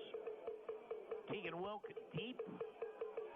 15 yards ahead of him, Blake Maurer. Zacharias gets the snap and gets the kick away. Angles it away from Wilk, who has it hit him and then gets at the 25-yard line. Boy, dangerous play by Tegan Wilk. He was thinking of taking it on the bounce, and then he's looking like, this is taking a funny angle. It's not going to come high enough. I'm going to olay this. As he went back, it still goes up and hits him just below the belt. And as soon as he knew he touched it, he then covered up on the football. So, yeah, but he's a guy who's willing to take the risks, because often he can make some risks pay off. And that one, he falls on safely, but it was scary for the Berwick team. Bulldogs take over at their 25-yard line. 5:20 to go in the half. They have 2 timeouts remaining. They lead Tunkhannock by a score of 15-6. Slot to the left, I formation. Blake Marr, tail back in the eye. Lawbaugh under center, gives to the fullback, Mason, and Aiden Mason straight ahead.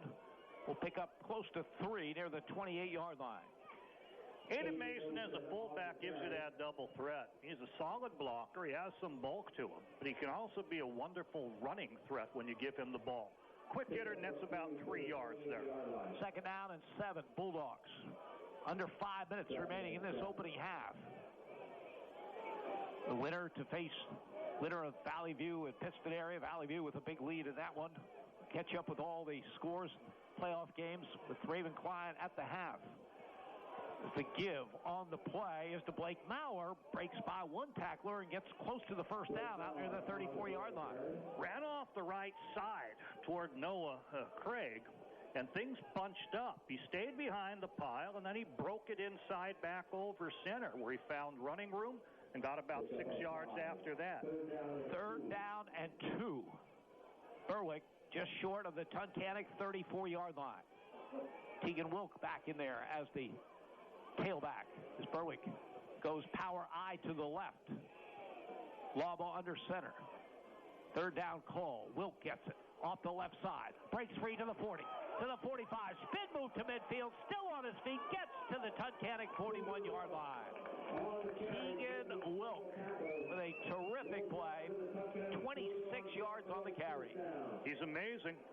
He puts on those highlight film moves. Safety's coming up to hit him. He's starting a spin move before the man can take the dive. Almost eludes him, which would have broken him free for all the touchdown yards. How deep is Berwick at tailback? They go 4 deep with talented players. One of them, Blake Maurer, is the tailback now from the Tunkhannock 41-yard line. Lawbaugh, play action, back to throw. Steps up into it, looking long. Sheptock wide open. The ball is overthrown. Just overthrown at about the 2-yard line. He was angling sharply instead of deeper toward the post, and the ball ends up sailing beyond him. Nice blitz pickups in there. People were coming, and the running back split. One took the man on the left. Blake Maurer took the one coming on the right. Ryan Lawbaugh able to step up in the pocket and make the deep throw for threats of a touchdown pass. Second and 10, Bulldogs at the Tunkhannock 41-yard line. 3:25 to go in this opening half. Wilk wide right, Sheptock wide left. Tunkhannock showing blitz. And flag down on the play. I think the right tackle or tight end for Berwick flinched, Jim, and I think we're going to see Berwick move back 5. Thrown by the linesman over on the far side with the chains, and I saw a little bit of movement. Flag didn't come immediately, but I think they felt, we got to blow this one dead. It's a flinch. 2nd and 15 now for the Bulldogs at the Tunkhannock 46-yard line. Keegan Wilk wide to the right. Blake Maurer in a slot to that side. Law ball operates out of the gun. Has the snap. Fakes the ball to Mason, keeps it, runs out of a tackle, turns the corner, 40, 35, 30, far sideline, 25, 20, 15, 10, 5, and Ryan Lawbaugh is in for a touchdown. 46 yards. Beautiful run. Right at the line of scrimmage, a man had him grabbed. He was able to break free of that. And then as you called it, Jim, 10 yards downfield, he breaks another tackle, puts on moves. The last man chasing him, I believe, got tripped up. I saw a man go down. Now they're bringing things back. How far back are they bringing it? You should bring it to the point of the flag. Harry Caskey, the referees, at the 32-yard line. They have the ball down around the 20. How will this measure out? Beautiful run. Really exhibited speed and strength. Wonderful finesse in breaking the tackles. Take nothing away from that effort. So on the far side of the field from us, so we don't have the good angle to see the potential block. Berwick will call a timeout. This is not a strategy timeout. Carmen DeFrancesco wants to talk with the referee. 3:13 to go in the half. Bulldogs lead 15-6. You're listening to Berwick Football on Sports Radio HLM. Quality care for your dental health at Berwick Dental Arts, 105 West 9th Street in Berwick. State-of-the-art equipment comes together with a tradition of 45 years of personalized care. From the youngest to the oldest patient, let Berwick Dental Arts doctors and staff take care of every aspect of your dental needs. They'll process all types of insurances. Make your appointment today. Call Berwick Dental Arts friendly staff at 752-4542. Berwick Dental Arts, making smiles beautiful. This is Berwick football coach Carm DeFrancesco. You are listening to Bulldogs football on Sports Radio HLM. Berwick Bulldog football. WHLM Bloomsburg. WBWX Berwick. HLM. 46-yard touchdown run by Berwick quarterback Ryan Lawbaugh, called back with a holding call against the Bulldogs. Brings it back to the 29-yard line. It will be a Berwick first down at the Tunkhannock 29. Bulldogs one timeout remaining, 3:13 to go in the half, and they're trying to add to a 15-6 lead. Tunkhannock player was chasing the play, and again, it's far side from us, and we're blocked from view by a lot of players. I saw him go down, and I thought, well, did he trip? How did he go down? He must have been pushed from behind. 10-yard penalty from there. From the 29 of the Tigers. Lawbaugh fakes handoff, keeps the football, goes straight ahead, and gets about 3 to the 26-yard line. Running that zone read, trying to fake people to go with his running back off to the left while he takes it up the middle. But Tunkhannock has played that part of the zone read very well throughout this game. Lawbaugh's been able to get out wide, get to the perimeter, but he hasn't had as much success inside the tackles with that version of the zone read. Slot to the left. Sean Sheptock wide to the right. Ryan Lawbaugh out of the gun. Aiden Mason to his right. 2nd and 7 call. Play action. Lawbaugh back to throw. Man in his face. Fires up for grabs. It's picked off. Return to the 20. It's Jake Frisco to the 30. Flag down. Maybe a call against Tunkhannock on the return, but Jake Frisco with the interception. Berwick's 4th turnover of this opening half. And the Tigers stop the Berwick threat and will take over with 2:26 remaining in the half. Frisco among the leaders in the league in interceptions. He had 4. That becomes his 5th. Not quite in the Teagan Wilk category, but trying to emulate that success. So we'll have the walk-off on the run back as the touchdown run by Lawbaugh called back, and then a couple of plays later, Jake Frisco with the interception. And the Tigers will get it at their own 22-yard line. With 2:26 to go. They have one timeout remaining. They trail Berwick 15-6.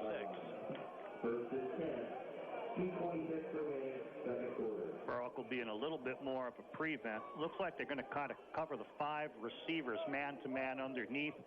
Keep Tegan Wilk as a true free safety, not let anyone get behind them. Mason Lawball playing the end position. Alejandro Lopez is in there as an interior lineman for the Bulldogs. Flag down on the play. Yeah. Inside lineman, I think it was the right guard for Tunkhannock, seemed to flinch within his staff. Harry Caskey behind everyone saw that movement. 5 yards. Alejandro Lopez, I mentioned playing that tackle position, if you will. Just 5'8", 186 pounds, but not the kind of player a big lineman wants to be lined up against. He has quickness. Here's a 1st and 15. Tunkhannock from the 17. Berwick coming on an all-out blitz, and D'Amato is brought down by the blitzer, Blaine Cleaver, for a loss back at the 12-yard line. Question of which man would get to him first, and Blaine Cleaver shooting his A-gap. Beat his linebacker fellow coming down the other side if he got a step further. Berwick coming with pressure, after the penalty of 5 yards, knocks them back at least another 5.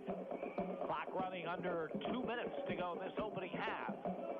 Tunkhannock now backed up to their 13. May want to use some clock. Berwick does have 1 timeout remaining. That play clock down to 5. Chilson hands off, straight ahead. Mason Lawball is all over the runner, and Berwick will use that final timeout with 1:36 to go in the half. Bulldogs lead at 15-6. You're listening to Berwick Football on Sports Radio HLM. Mason's Monogramming, Front Street in Berwick, is family-owned with over 30 years in the business. They carry the largest selection of Bulldog items in the area. They can personalize the perfect gift this Christmas for that special someone with monogramming and logo embroidery. They carry T-shirts, jackets, baby clothing, and they can personalize anything. Bathrobes, blankets, linens, winter gear, and much more. Make this Christmas extra magical with a personalized gift from Mason's, Front Street in Berwick, or at masonsmonogramming.com.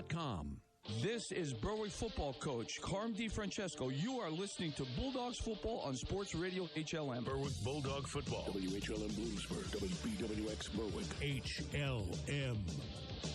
1 minute, 36 seconds remaining in the opening half of this District 2 Quad A quarterfinal.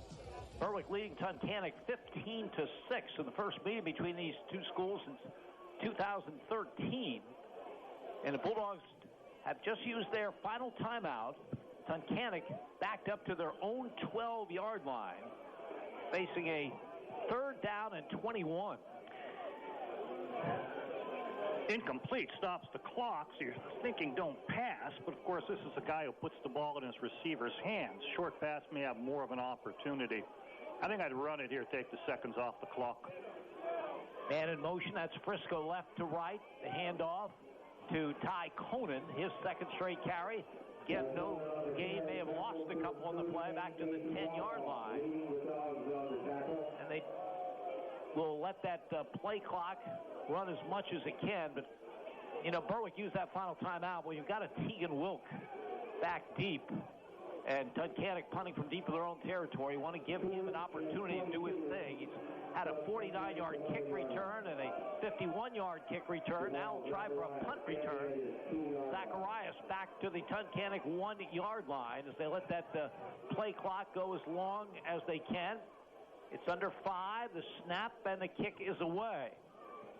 Line drive kick, not a long kick, and it's down around the 33-yard line. That's where Berwick will take over in Tunkhannock territory. 49 seconds to go. They mark it at the 35-yard line. No timeouts remaining. That could be a factor if Berwick eventually wants to set up for a field goal. Could be. They're going to have to keep the eye on how they can stop the clock. Of course, you could go with plays to try to get yourself into the end zone. Work the periphery, get yourself out of bounds, whether you're running, whether you're throwing. See how Berwick goes with it. 15-6, the Bulldogs lead it. 49.3 seconds to go in the half. They have the ball at the Tunkhannock 35-yard line. While the punt was short, though, Jim, the punt was effective in preventing a return. Slot to the left side. Lawball out of the gun. Tegan Wilk goes in motion to the left, and rolling that way is Lawball. Stops, pressure on. Still, his eyes downfield, fires at the last moment, then throws it out of bounds. Tunkhannock is rolling to his left. He was pressured, as you mentioned, got outside the pocket. The man who lost the original block turned and kept the man from chasing outside.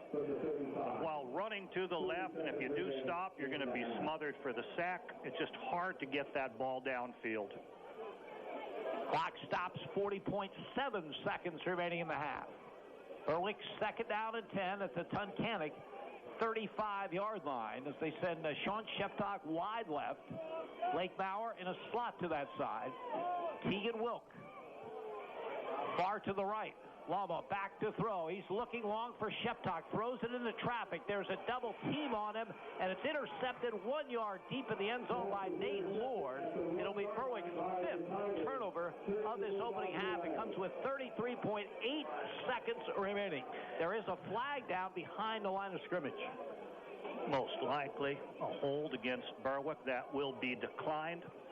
So Tunkhannock will take over with the interception.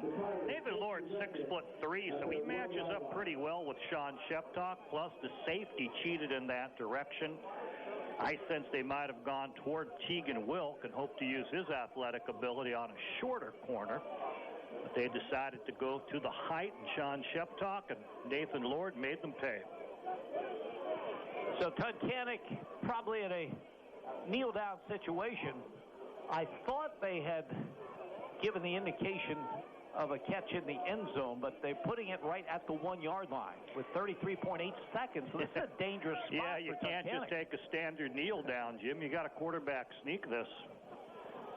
This is not an easy spot. A kneel down's a safety. And we have a whistle and what? I wonder if the coaches want to know, wasn't he in the end zone? Timeout. I think they want to play this a little safer.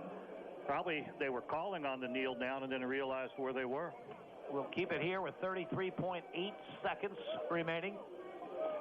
Jack Chilson was about to line up under center for the first time in this game. It's awkward when you haven't taken that kind of a quarterback standard snap. When you do nothing but shotgun, there's the danger of dropping a snap, especially in this colder weather. Like we said, he can't just go to a knee. If he goes to a knee, he's downing himself in the end zone for a safety. So if Berwick reads this snap, gets a push on the center, it can very easily become a safety. In fact, Berwick probably wishes it had a timeout or two left to force more than one snap here. So Tunkhannock will try to run out this final 33.8 seconds to go in the half. Boy, how can you imagine a team with 5 first-half turnovers and a 9-point lead? But that is the situation for Berwick right now. It's Chilson under center. And he will keep the football. Doesn't get anywhere, but he doesn't need to. He just needs to hold that ground at the 1 yard line and let that clock run. Got a little bit of a push from behind. Otherwise, he may not have gotten the inch or two that he needed. Enough to not have the safety, and that will kill the half.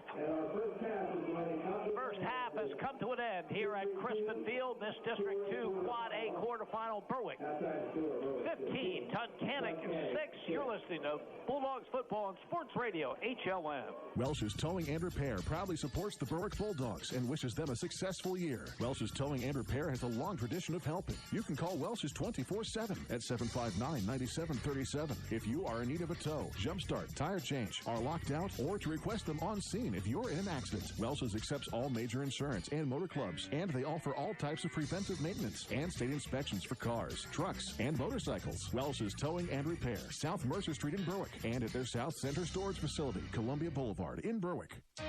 Riverview Block of Berwick, with over 75 years of service, can handle all your block and concrete needs. They carry all sizes of concrete block, including decorative EP Henry landscaping block. Their concrete is PennDOT approved and delivered with front discharge trucks. Riverview Block also carries masonry supplies, tools, cement, sand, and stone. For prompt delivery, call Riverview Block, 570-752-7191. Riverview Block is proud to support the Berwick Bulldogs. When you're buying or selling property, you need the experience and technology of Advanced Realty Solutions of Berwick. Advanced Realty Solutions will help you through every step of your real estate sale or purchase. And they'll make certain your real estate transaction will proceed smoothly and efficiently. Advanced Realty Solutions, 239 West 2nd Street in Berwick. The company to use when looking for advanced solutions to all of your real estate needs. Phone 570-752-1202.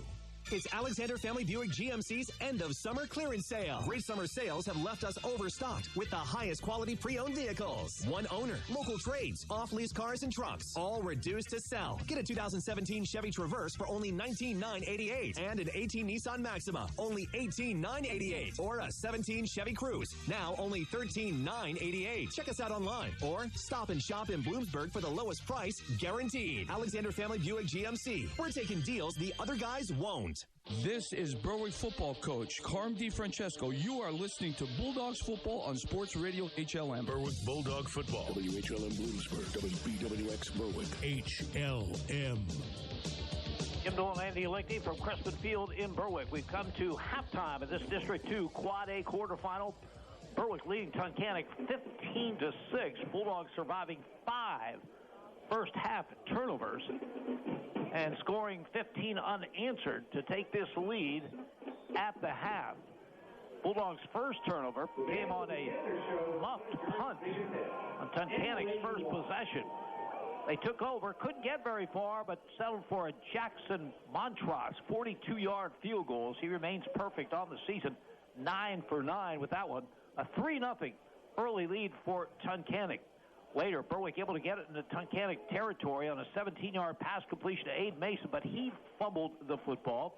Jake Frisco recovering, and Berwick missing out on a scoring opportunity. But Tunkhannock got another opportunity later in that quarter. A Berwick fumble recovered by Mike Sickler at the 20. Couldn't get the touchdown. Got to the 2-yard line. Decided this time to go for the 3. Montross remained perfect on the season.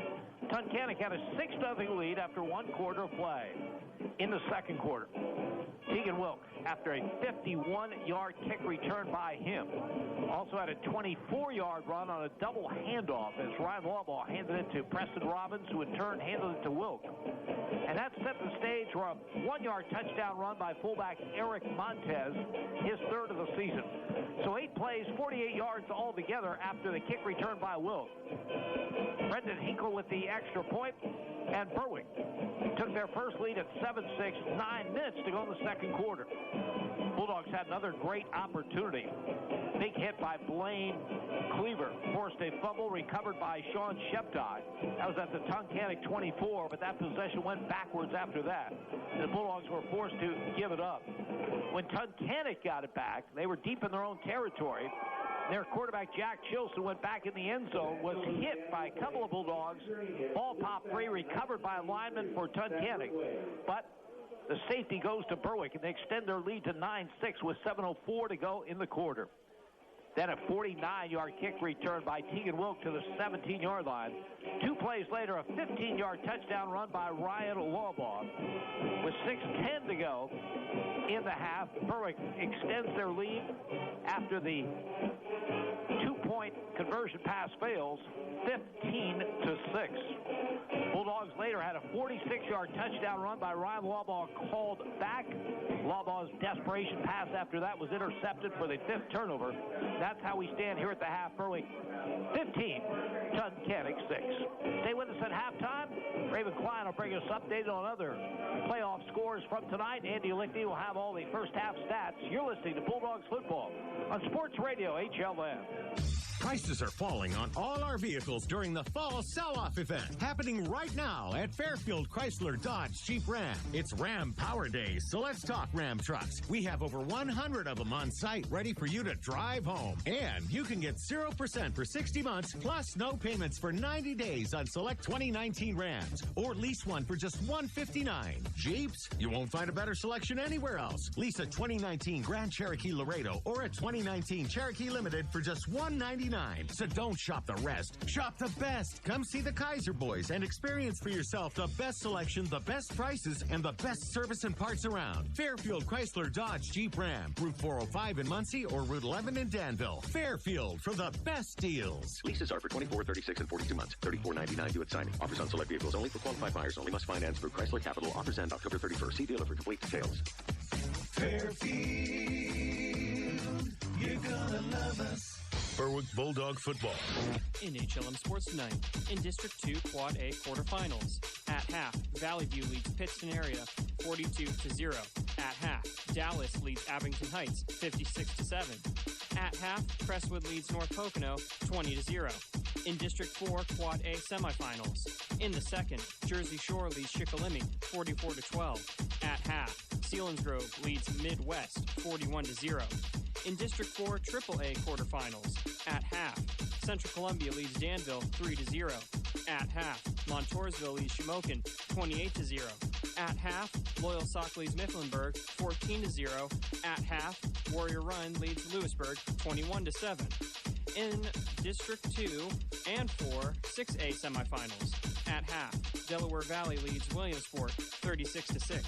At half, Wilkes-Barre area leads Scranton 28-6. In District 4 Class A semifinals. At half, South Williamsport and Canton are tied at 0. And at half, Sayre leads Muncie 14-13. For HLM Sports, I'm Raven Klein. Berwick Bulldog football. HLM. Halftime from Crispin Field. The Bulldogs, despite 5 first-half turnovers, leading Tunkhannock here at the break. 15-6. Stats from the opening half. Andy Lickney. Well, Berwick has the edge. 135 yards of total offense to 41 that they've held Tunkhannock to. But, there's been mistakes on both sides. You've mentioned 3 fumbles and 2 interceptions recovered by Tunkhannock, where Berwick's been hurting themselves. There's also been timely penalties and big sacks that have hurt the Bulldogs to where they've struggled with their offense in getting things going. Tunkhannock, their quarterback's a world beater. Jack Chilson is one of the best I've seen. But he's 6 of 23 passing for just 55 yards. Now, how can a guy be that good if he has 6 completes and 23 attempts? So his teammates aren't helping him. At least a dozen clean drops. And, some plays where people might have made plays or a catch that's been made that's been fumbled away. Jack Chilson is an outstanding talent. He's well drilled. He's gone to the camps with Peyton Manning and been tutored a little bit by Ian Book of Notre Dame. And he looks sharp. You can see why he's the number 1 passer in the conference. But it's just been tough going as here early in this game, his teammates just haven't helped him. But boy, if they decide to put the stick 'em on and hold on to the balls, it's going to be lopsided the other way. Let's look at all of the numbers. Berwick's defense has done an amazing job against the rush as expected. Only 5 attempted rushes, and those include 3 plays on the quarterback. And Tunkhannock is at minus 14 yards. No runner has positive yardage. Gavin D'Amato, 4th leading rusher in the conference, has but 1 carry for minus 7. Ty Connon came in toward the end of the half. He had 2 carries for minus 2 yards. Jake Frisco tried a jet sweep, lost 4 yards on that. And then Jake Chilson himself, he had a 4-yard burst, but then knocked back for 6 for the safety, and another one where he just kind of gets 1 yard on a push ahead where he has to. Can't even take the kneel down to reach up for a safety. So he's at 3 carries for minus 1.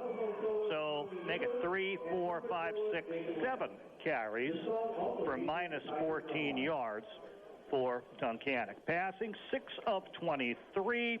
But again, it's not doing the quarterback justice. He's hitting receivers in the hands, and they've been dropping them. Jake Frisco has 2 catches for 22, and he's one of the top receivers in the conference.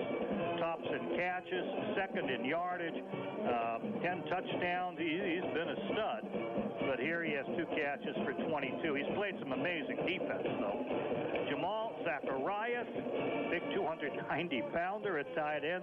He has a 20-yard catch. Gavin D'Amato caught one out of the backfield for 1 yard. And Matt Prebula, he has 3 catches for 13, but his last one hit in the backfield, and then the ball stripped away from him. So let's make it 7 for 24, as I found one more, for 56 yards in the air.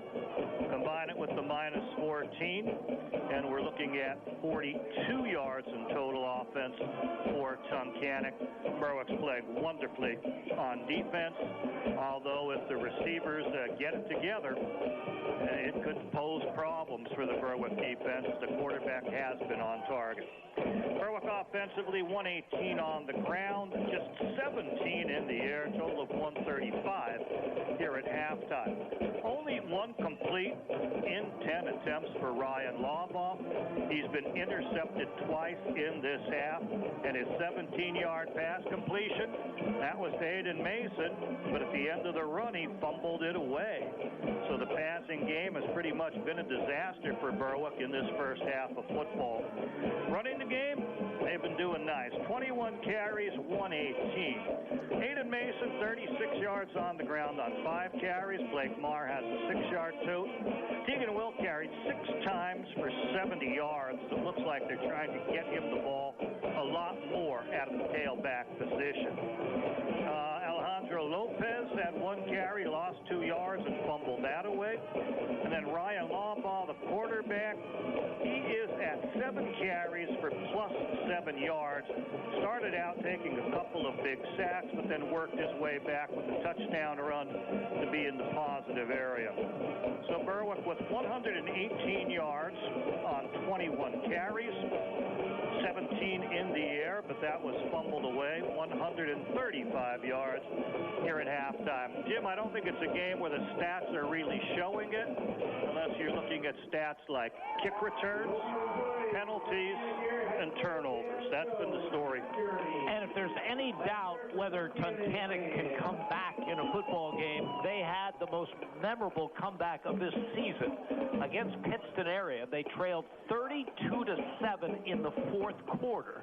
So the lead has to be a little more for them to wave the white flag. They don't have a bad football team. They have a system, as you said, that Berwick hasn't seen all season. I'm really impressed by Chilson. Tomorrow, in the newspaper, you'll look at those stats and say, boy, he wasn't very good, but he's plenty good. Yeah, and, Berwick's defense looks good when you look at the numbers. But suppose those 12 passes that were dropped were caught. How would things look at that point? So it's hard to say.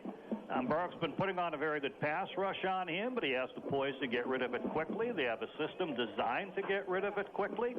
And they have a lot of immediate receivers. They mix people up. They have good pass catchers.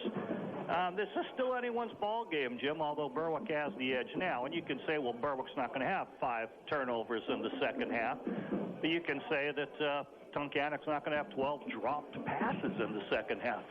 One half in the books. Here, Tunkhannock trailing Berwick 15-6. We'll be back with the second half kickoff. You're listening to Bulldogs Football on Sports Radio HLM. There's an innovative way to heat your home in winter and cool it in the summer. It's the Climate Master geothermal system that taps the constant temperature of the earth to provide heating, cooling, and hot water while keeping your home comfortable all year long. And it's available from Robert G. Dent Heating and Air Conditioning in Light Street. Climate Master geothermal systems are so efficient, the investment quickly pays for itself. Call your local Climate Master dealer, Robert G. Dent, at 570-784-6721. That's 570-784-6721.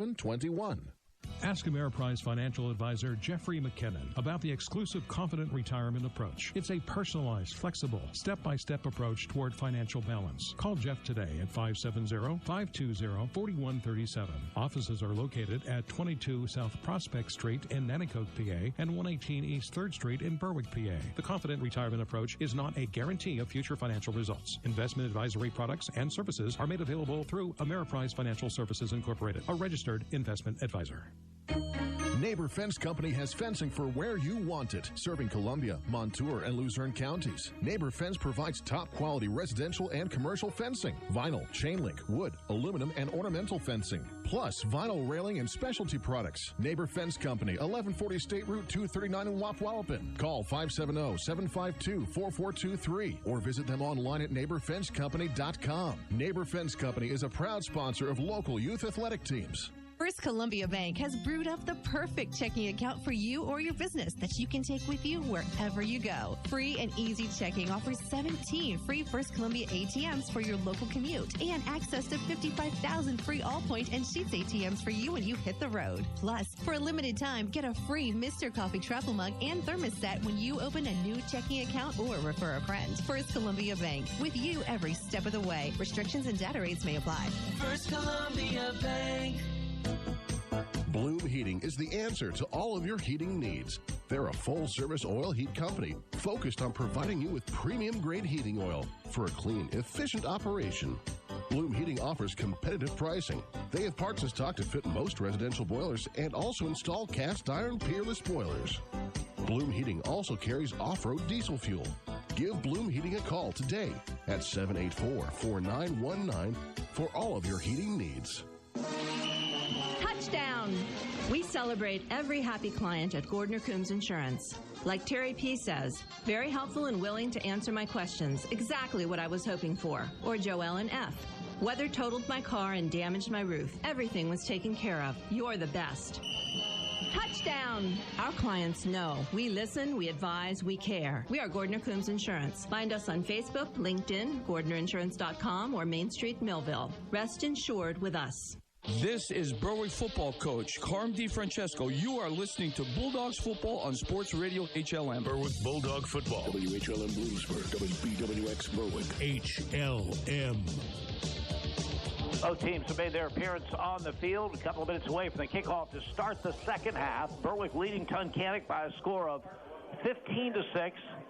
You heard those other scores all lopsided in District 2 Quad A.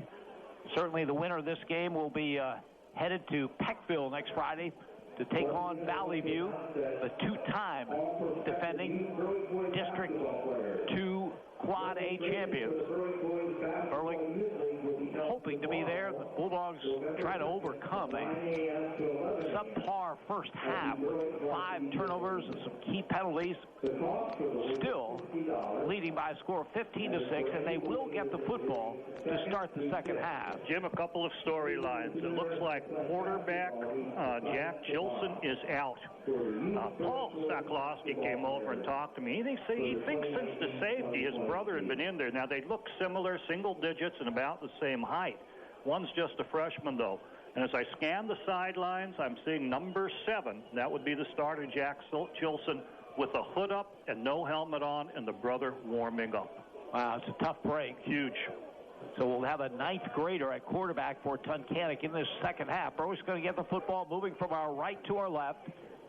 Jackson Montross, superb place kicker, set to kick it off for Tunkhannock. This second half is underway. A low line drive kick fielded on a hop with one hand by Tegan Wilk at the 15-yard line to the 20, to the 30, and over the 35 out to the 37-yard line. Better job by Tunkhannock in its coverage. Of course, anytime you hold him to not crossing the 50-yard line, you've done a great job. Another update, Jim, that we got, that big penalty that we thought was going to be a personal foul and a new set of downs from the 1-yard line. The ruling was that it was a hit out of bounds, but after the play ended. So it's a personal foul of 15 yards and the loss of down because it's after the 3rd down, but you only get half the distance, no automatic first. Ryan Lawbaugh gives on the play. First play from scrimmage for Berwick in the second half is a run by Tegan Wilk that gets a yard, maybe 2 on the play straight ahead.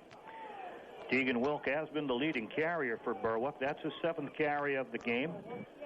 With that stuffed at the line of scrimmage, he'll stay at 70 yards, the same he had at halftime. And, getting back to that play, which was really a key play in the first half, it was a long talk that Mike Maribel, the Tunkhannock coach, had with Harry Caskey, and seemed to be satisfied when it was over. Not happy, but satisfied, as Lawball pitches the ball at the last moment to Tegan Wilk, who hurdles a tackler and appears to have the first down on the far side. As Ryan Lawball options right and pitches the ball to Tegan Wilk. Really was nice. He does a nice job in holding the ball, freezing the man to stay on him, and he's willing to pitch it once he's crossed the line of scrimmage, which many quarterbacks won't do. Give Tegan Wilk 10 yards on that one. Make it 11 as they mark it at the 48-yard line. Sean Sheptock wide to the right and a slot to the left. Wilk outside of Blake Bauer. Handoff is to Aiden Mason. He is hit, turned around, looking for some blocking, reverses his field, and loses his footing. He'll lose yardage back to the 40, and there is a flag down the play. Where I think you'd anticipate a hold, and the hold would be about 10 yards behind the line of scrimmage. So nothing good on that. Penetration catches him at about 4 or 5 yards behind the line. While he's able to spin away from that, the spin takes him another 5 yards deeper.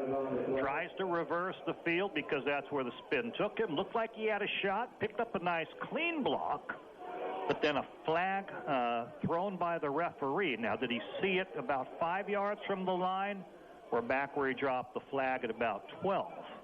They're discussing it. Boy, this has not been a Picasso for the Bulldogs. No. And after a sharp performance last week against Wilkes-Barre area, they really look great in all phases of the game, just not getting it done tonight. Well, Tunkhannock's going to move this back. And did they hint at a loss of down? Holding? Is he touching the back? There shouldn't be a loss of down. It's not a holding call. 15-yard penalty being assessed against the Bulldogs. First down on the chains. That's 24 yards behind the line of scrimmage. Well, the infraction happened 14 yards deep. And you mark it from there. First and 34. Lawball fires to the far side. Has Tegan Wilk, and Wilk out of bounds over the 30 and about the 32. Pick up about 8. The second down and 26 for the Bulldogs. We're just underway in the second half. Berwick leading Tunkhannock by a score of 15-6. 10:41 remaining in the third. Just a second completion for Berwick in this entire game. Tegan Wilk, you wish he was turning it inside where he can still run with the ball after the catch, but the ball takes him out of bounds. Wilk to the right, comes in motion to the left. Lawball rolling that way, dumps it off to Tegan Wilk at the 33. Needs to make one man miss, does so, and gets out to about the 38, maybe the 39-yard line. A pick of about 7, third, and still very long for the Bulldogs. Yeah, they hope to catch him underneath and then use his explosiveness to make something happen. But he draws a crowd wherever he goes. I'm going to gang tackle, try to confine him, pen him in, and work him to the sideline. That time they're able to make the tackle as he tries to spin away. Third down and 19. Berwick at their own 39-yard line. Sean Sheptock wide right. Blake Bauer in a slot to that side. Wilk is the tailback in the eye. Lawball straight drop back to throw. Rolling right. Looking downfield. Zacharias in pursuit. Lawball will break that tackle and another and get over midfield. Well short of the first down yards, but good effort by Ryan Lawball. Yes, it was. Man was ready to tackle him about 3 yards from the line of scrimmage, but I think he had him by the back of the helmet, and that would have been a penalty. So whether he spun away from that or whether the man let go, he was still able to get a nice 13-yard gain. But Berwick on 4th and long, probably looking to punt. Well, 4th and 6. So he got 13 on that play and makes it a makeable play from the Tunkhannock 48-yard line. 4th and 6. Wilk in motion to the left. Rolling that way is Lawball. Looking, big pass rush, gets the pass away, incomplete. Tegan Wilk went high, got one hand on it, Good pass rush by Tunkhannock. Forced the play as Shane Wood was in on him. Ty Conan there as well. So Tunkhannock will get their first shot at the football. They'll get it in good field position at their own 48-yard line. 9:39 to go in the third. Berwick leading 15-6. You seemed okay with the fourth down decision, Jim. I'm a little more conservative. I'd be protecting that lead, especially if I'm aware it's the freshman quarterback in. I'd pin them back with the punt. Second guessing at this point, Berwick's just going to have to play strong defense from here near midfield. 1st and 10 for Tunkhannock. And again, the storyline is Jack Chilson, their outstanding junior quarterback, out with an injury. His younger brother, Ben, a 9th grader, is at the quarterback controls. He takes the step, and he's back to throw, and he's looking long down the far side. Coming back is Frisco trying to make the catch, and he cannot at the 30-yard line. No, what happened is he went high into the air, and at that point, Preston Robbins pushed him out of bounds. So there was no way that he could get his feet in to make the play. So a heads-up play by Preston Robbins. If there was a little more sideline, it would have been a beautiful catch and about a 20, 25-yard gain. But he didn't have that much sideline. Coming into this game, Ben Chilson, the 9th grader, was 11 for 19 in passing, 150 yards, 3 touchdowns, just 1 interception. 9th grader awaiting the snap out of the gun, gives it to Ty Conan, and he has some yardage over midfield to the Berwick 48-yard line. Mason Wallball among the people in on the play for the Bulldogs. Pick up a 4. It's going to be 3rd down and 6. Tunkhannock at the Berwick 48. Might see a little bit more of the running game to help perfect that freshman quarterback.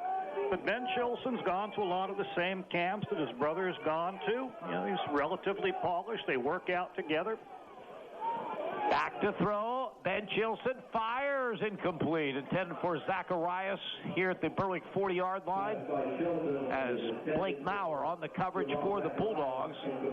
4th and 6. So Tunkhannock facing a similar, maybe an identical situation to what Berwick faced moments ago. They had the ball at the 48 on a 4th down, but it looks like they're going to play it a little more conservatively, and Zacharias will be back to do the punting. Tegan Wilk back in single safety for the Bulldogs, back at the 10-yard line. Might have been a different decision if the starting quarterback was in. Zacharias, line drive kick. Takes a good roll for Tunkhannock, goes out of bounds at about the Berwick 12-yard line. So an effective punt by Jamal Zacharias. And Berwick will take over for their second possession of this second half. They continue to lead 15-6, 8:52 remaining in the third. First drive of this half was disastrous. Aiden Mason took the ball, hit in the backfield, spun, lost about 14 yards trying to make something happen. Fought his way back for positive gain. But a hold at the deepest point where he had backtracked to set them up with a long yardage to make the first down. Practically impossible. So they'll hope to have a better, more consistent start to get to the chains each time. Alejandro Lopez will be the running back for the Bulldogs. He is to the left of Ryan Lawball, who operates out of the gun with a slot to either side from the 12-yard line. Lawball fakes handoff, keeps the football, breaks out of a tackle, and gets to the 15, maybe the 17-yard line. Good first down carry by Ryan Lawball. Yeah, quarterback trapping play. They brought Aaron Cashman from his guard position to help kick out there. Nice fake by Alejandro Pena, filling for Cashman. And the quarterback does get some nice yardage there to open the series. 2nd and 5, Berwick from their 17-yard line. Ryan Lawball, not the biggest guy, but he does break tackles. He has an intensity, plays with a passion. Slot to the right side, wide receiver left. Again, out of the gun. This time, it's to Lopez off the right side. He runs over a tackler and appears to have a first down. Strong run by Alejandro Lopez, who came into this game with 268 yards, averaging 4.7 yards a carry. Got the first down there. They mark it at the 23-yard line, pick up a 6. His sole carry in the first half was a fumble, and in that carry it looked like he wanted some redemption. Did run hard and drug the final tackler. Slot to the right, slot to the left. Blaine Cleaver in a slot to the right side from the 27th. Lopez again, hit behind the line, breaks free, and then gets to the 25, and that's it. Did a good job to get the 2 and bring up second down and 8. Bringing Noah Craig from the far side to pull, but there was penetration through. I thought at first it was Jamal Zacharias, but it might have been Shane Wood getting in. And in any case, it disturbs the play and limits the run. Second down and 8, Berwick, just short of the Bulldog 25-yard line. 3 receivers to the right. Blaine Cleaver wide to the left. Law ball out of the gun with Lopez to his left. Law ball fakes handoff, keeps the football, looks for some room, gets some over the 25 to the 27. Third down call coming. Ryan Simmons from his linebacker spot was able to see the quarterback all the way. Took away that seam and limited to about a 2 or 3 yard run. Third down and 6. Berwick at their own 27-yard line. Clock running with 6:40 to go in the third. Bulldogs lead this one 15-6. Passing situation for a quarterback who was 1 of 10 with 2 interceptions in the first half. Come on strong here in the second half. He has the snap. He fires behind his man, but a nice adjustment and a catch by Blaine Cleaver and a first down at the 39-yard line. Yes, it was. Tight ends going out, finding the empty spot in the zone. And while it's a little behind him, he wasn't running that hard as he's trying to locate the soft spot. Able to reach behind and make a wonderful catch to give Berwick the first down. 11 yards in the pass reception by Blaine Cleaver, his 17th of the season. And Berwick with a first down at their own 38-yard line. I mentioned Ryan Lawbaugh's negative numbers in the first half. Here in the second half, he's 3 for 4 throwing.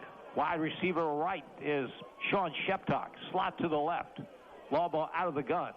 Gives the ball to Lopez. Makes a great cut over the 40 to the 45. Still on his feet to midfield to the 46-yard line of Tunkhannock. I tell you, there is a defender for Tunkhannock who will go unnamed, who is going to be embarrassed when he looks at the film. What a terrific move by Lopez.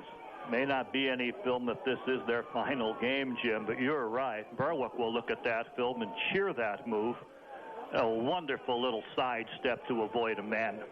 First and 10 for the Bulldogs after the 16-yard run by Alejandro Lopez. They have it at the Tunkhannock 46. Tunkhannock jumps across. Playing with the cadence. Tunkhannock's been very aggressive, and it seems they're getting a man unblocked on almost every play. Berwick has to be, fortunate when they're running the opposite side or make that man miss or sidestep him. This time a little too aggressive, and they jump the cadence count. Bulldogs at the Tunkhannock 41-yard line after the penalty of facing a first and 5. Slot to the right, slot to the left. Lawball awaits the shotgun snap. Has it. Gives the ball to Lopez off the left side to the 35 and to the 33-yard line. Flag down on the play. Near the line of scrimmage, you'd expect where they open the seam to see a lineman guilty of a hold. That's the signal we're getting from Harry Caskey.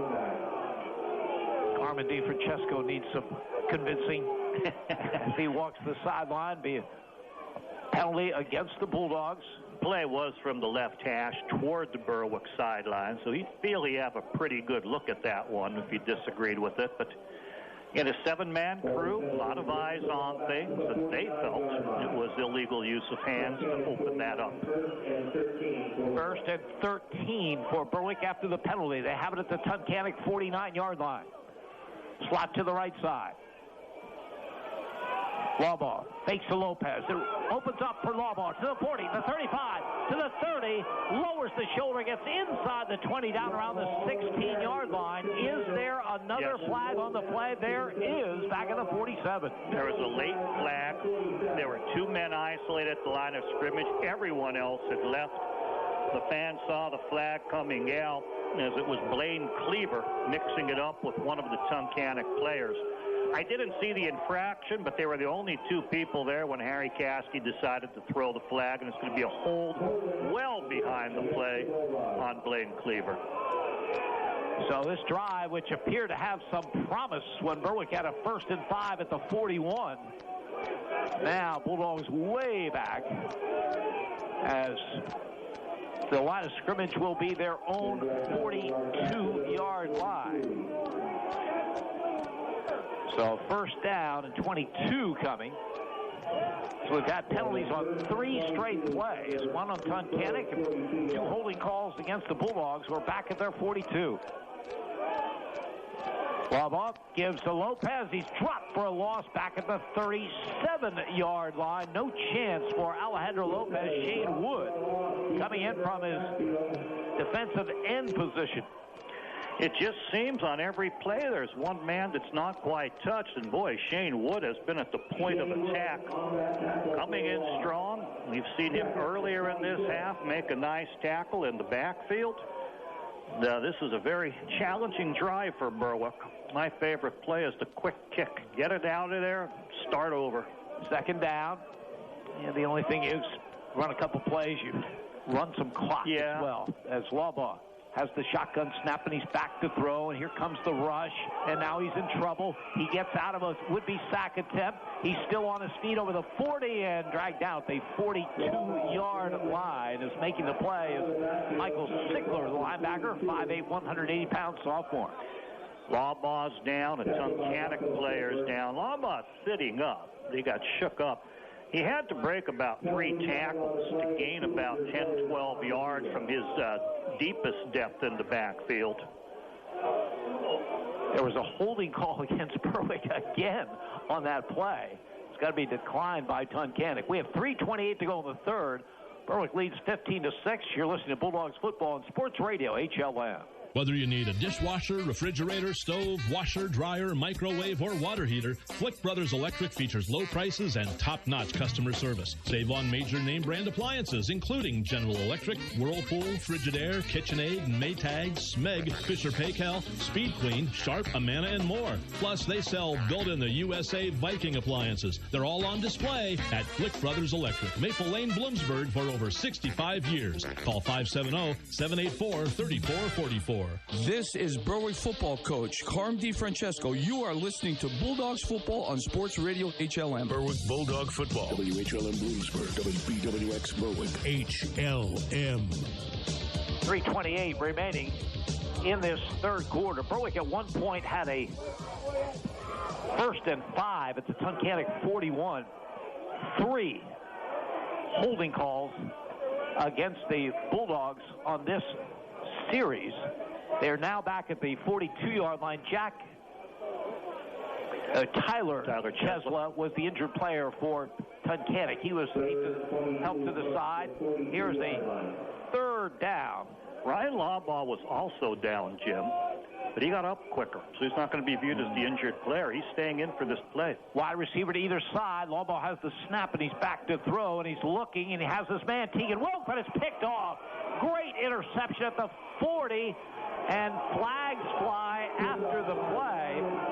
Ryan Simmons with a terrific pick for Tunkhannock. Berwick's 6th turnover, and we'll check the flag. Tried to run a wheel route with Tegan Wilk up the near sideline here. It was read well. There was coverage underneath and then coverage a little bit deeper. Ryan Simmons was the man able to go up to it. Wasn't that bad of a pass, but a fine defensive play. And then in tackling Simmons, probably a face mask or something. Let's see what they call. Fans haven't been happy with this crew. I don't know. I haven't seen bad calls. You don't always see the penalty. Again, they have 7 sets of eyes on it. They're right on top of it. I think it's more they don't like to have them called against their team. And right now, the eyes on the sideline are on Blaine Cleaver. He appeared to have a very painful hand injury on that play, and they're tending to him on the sideline. Armani Mackey, number 82, I thought I saw inserted into the lineup. We'll check that. The penalty brings Tunkhannock back to their 30-yard line. That's where they have it with 2:59 remaining in this third quarter, and Berwick leading 15-6. It is Mackey along with Mike Solutko on the inside, Jim, now. Again, it is the 9th grader, Ben Chilson, at the quarterback controls. His older brother injured in that opening half. And Ben on a roll left, fires a pass and has his man, Pravola, and he's got a first down over the 40. Knocked out of bounds at the 41-yard line.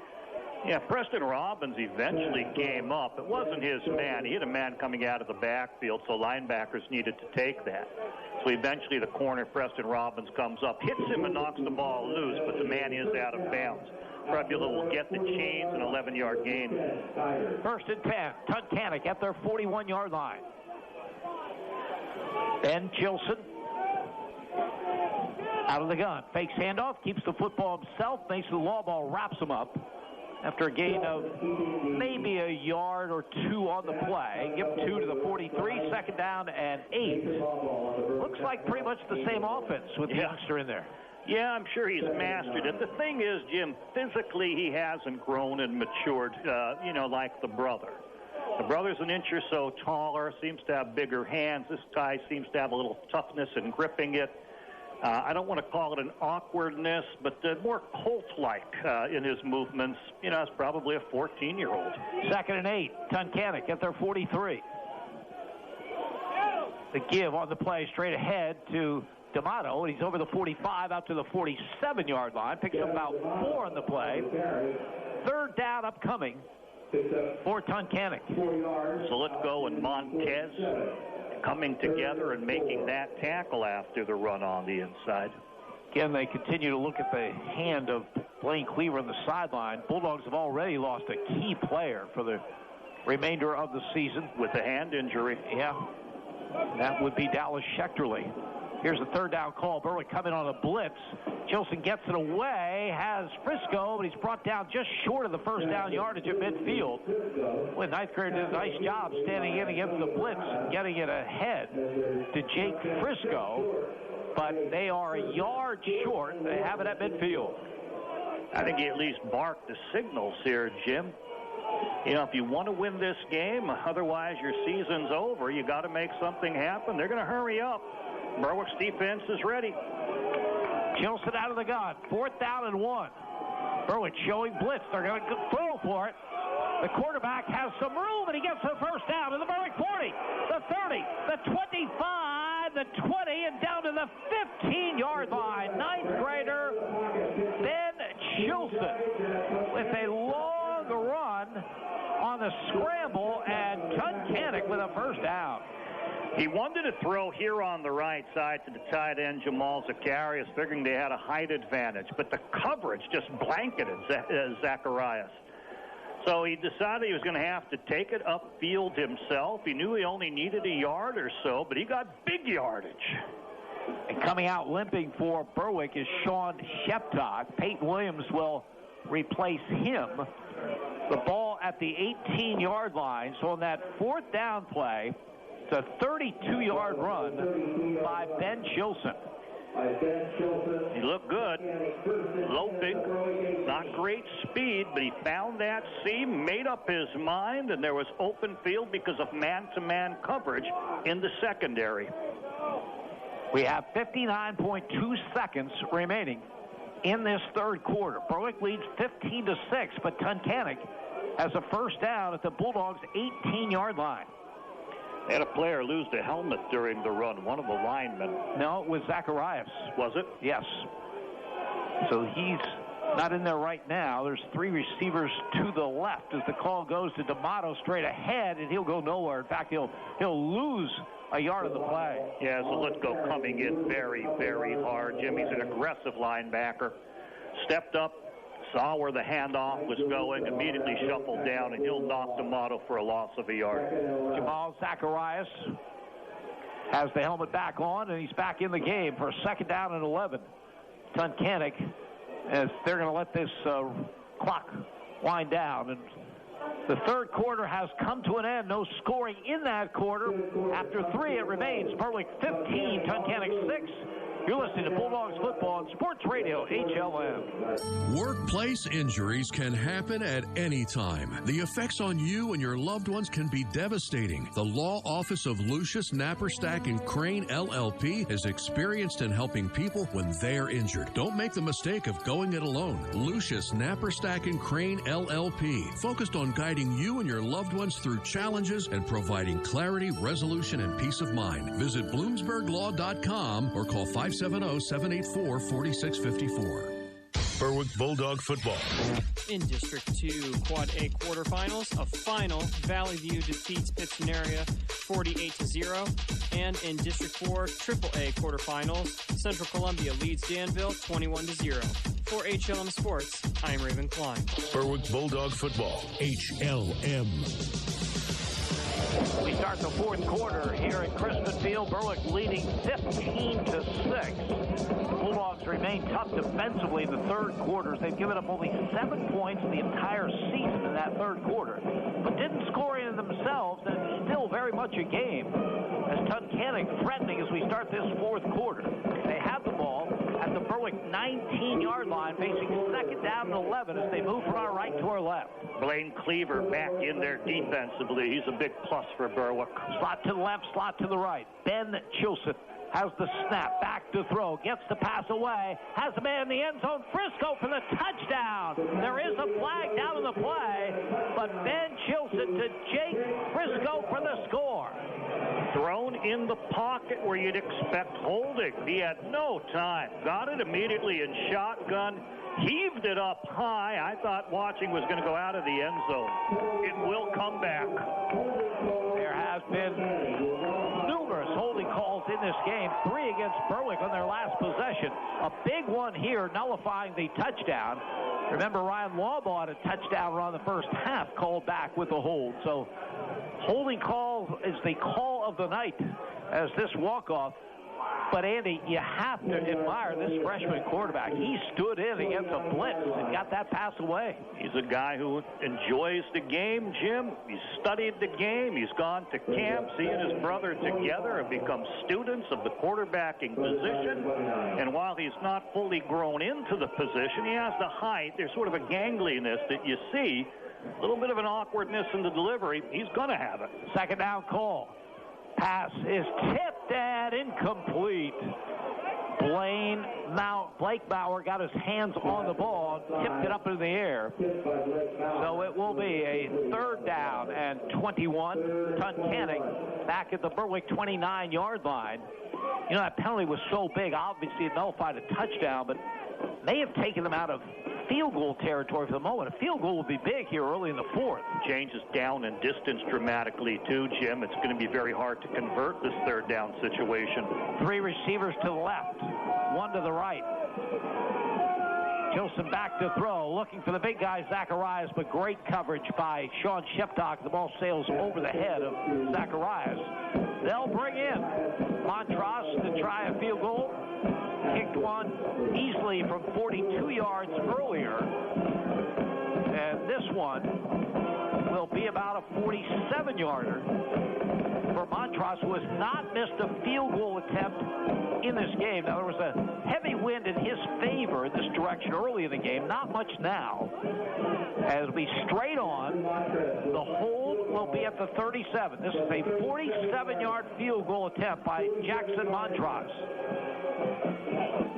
Snap, placement, kick is away. It's a line drive kick, and it goes through. It goes through from 47 yards away.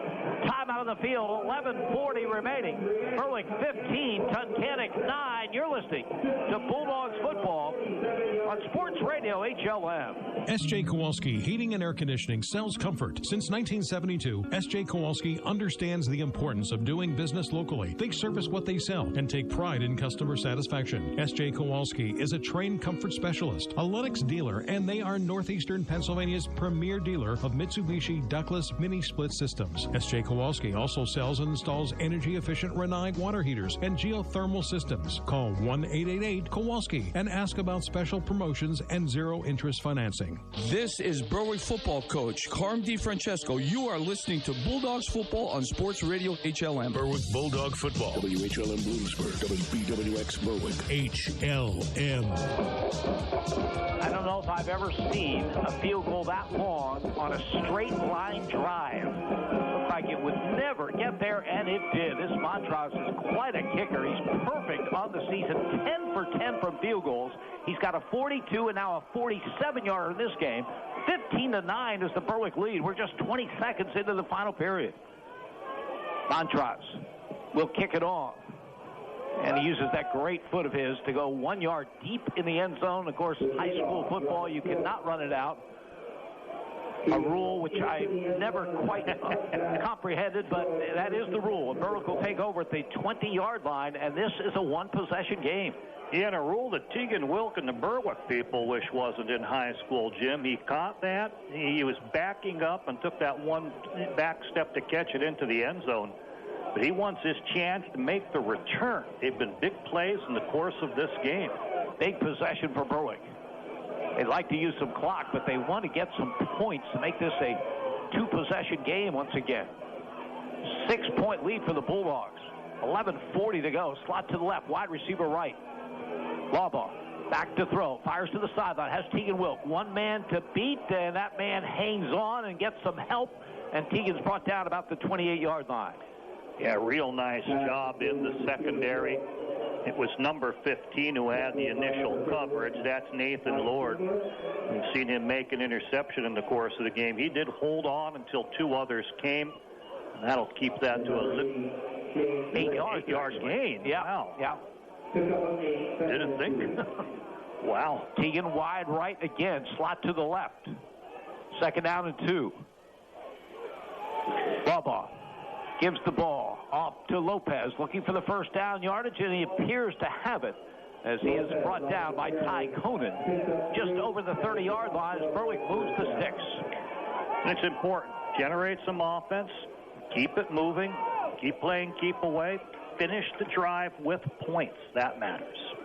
That would be what the doctor ordered for Berwick. Time-consuming drive and points. Their lead is just 6.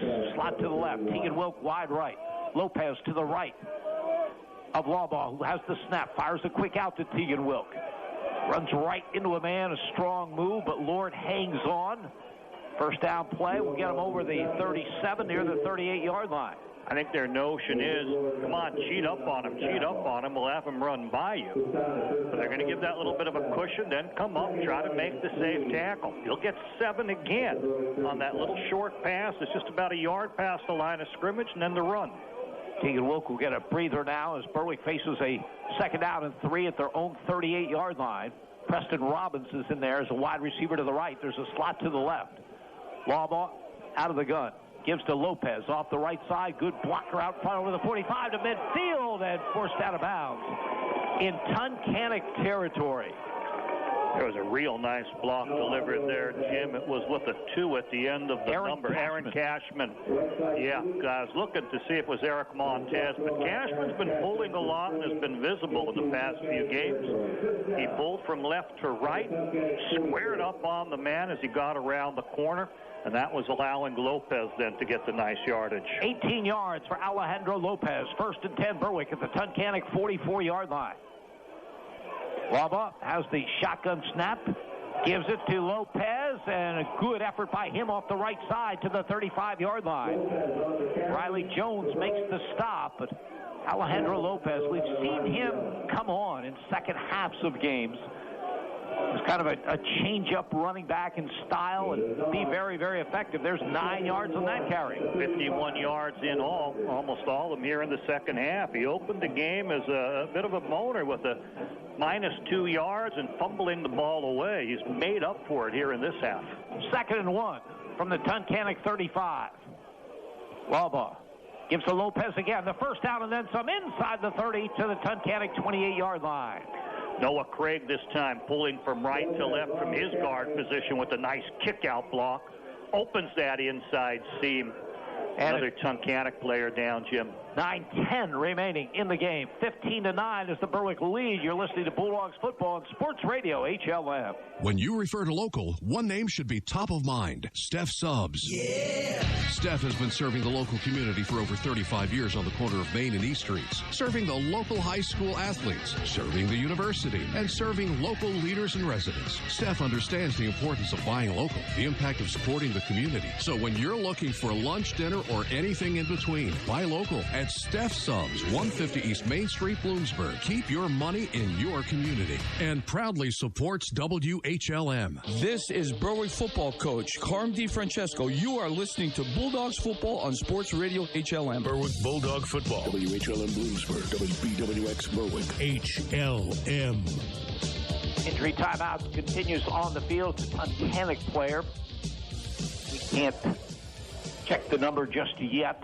At the 29-yard line, Berwick leading Tunkhannock 15-9.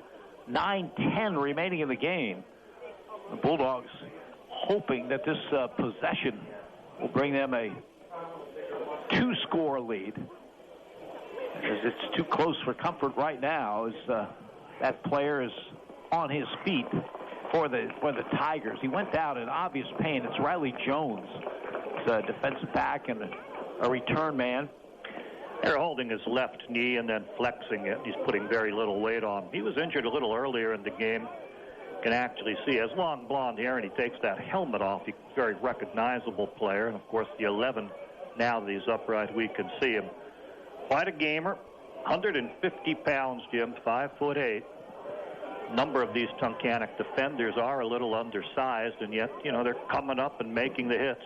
1st and 10, Berwick. They move from our left to our right in this final period. Bulldogs with that 15-9 lead, and they have it at the Tunkhannock 28-yard line. Tegan Wilk wide to the right, slot to the left. Wallball has the snap, fires a quick out, has Tegan Wilk. Lord has him in the grasp at the 25-yard line. Fans don't want it blown dead, but Lord came up, stopped it as about a 2-yard gain, his best play on that so far. It was a stalemate for a good 3 or 4 count. I'd have blown it dead too. Officials conferring. I didn't see a flag.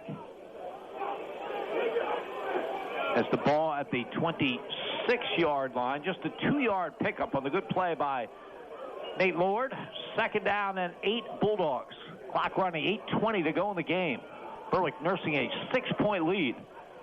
Ryan Lawball has the shotgun snap, and he keeps the football himself and gets very, very little as Zacharias brings him down after a gain of maybe a yard on the play. Yeah, they fooled people with that zone read. That time Zacharias stayed with the running back, but still cheated enough inside to come down hard on Lawball, who limps over to the coaches to get the play. Now he's jogging back to the huddle. No gain on the play. 3rd down and 8 Berwick at the Tunkhannock 26-yard line. Slot to the left. Wilk is wide to the right. Lawball has the shotgun snap. Gives the ball to Lopez. Lopez is gang tackled about the 25-yard line as he will pick up just a yard. And now it'll be 4th down and 7 coming for Berwick at the 25-yard line of Tunkhannock. Almost a forced call. They knew that the quarterback had sort of come up a little bit limping, so you take him out of the running equation. You go with pretty much a standard running play because you don't want him rolling and passing either. He just didn't seem at full strength at that moment. Now they need a quarterback play as they need 6-7 yards to get the chains on 4th down. Huge call. 4th and 7 Berwick. They lead by 6. 6:51 to go, and the Bulldogs know it's a huge call, and they'll talk about it. Timeout, Bulldogs. They lead by 6. You're listening to Berwick football on Sports Radio HLM. If the worst part of your car accident was your insurance policy not coming through, call Erie. Our Erie Rate Lock feature offers a great locked-in premium that won't change, even after an accident or inflation, unless you add or remove a vehicle or driver or change your address. So for great auto, home, business, or life insurance with a rate you can trust, contact your local Erie agent today. Erie rate lock is not available in all states. Limited to 3 years in Virginia.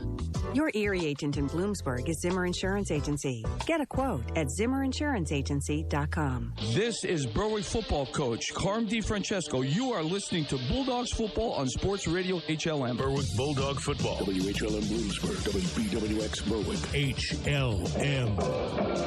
Maybe the call of the night coming. Berwick leading Tunkhannock 15-9. 6:51 remaining.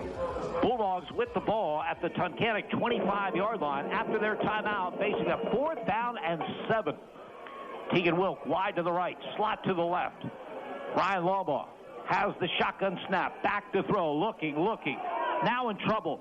Heaves it up, and it will be picked off down at the 11-yard line. A diving interception.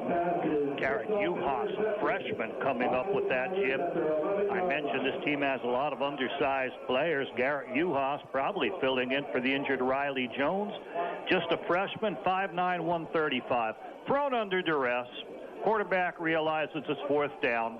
The choice is take the sack or put it up and, hope something happens. That's what he did. Better than taking the sack. At least it changes field position.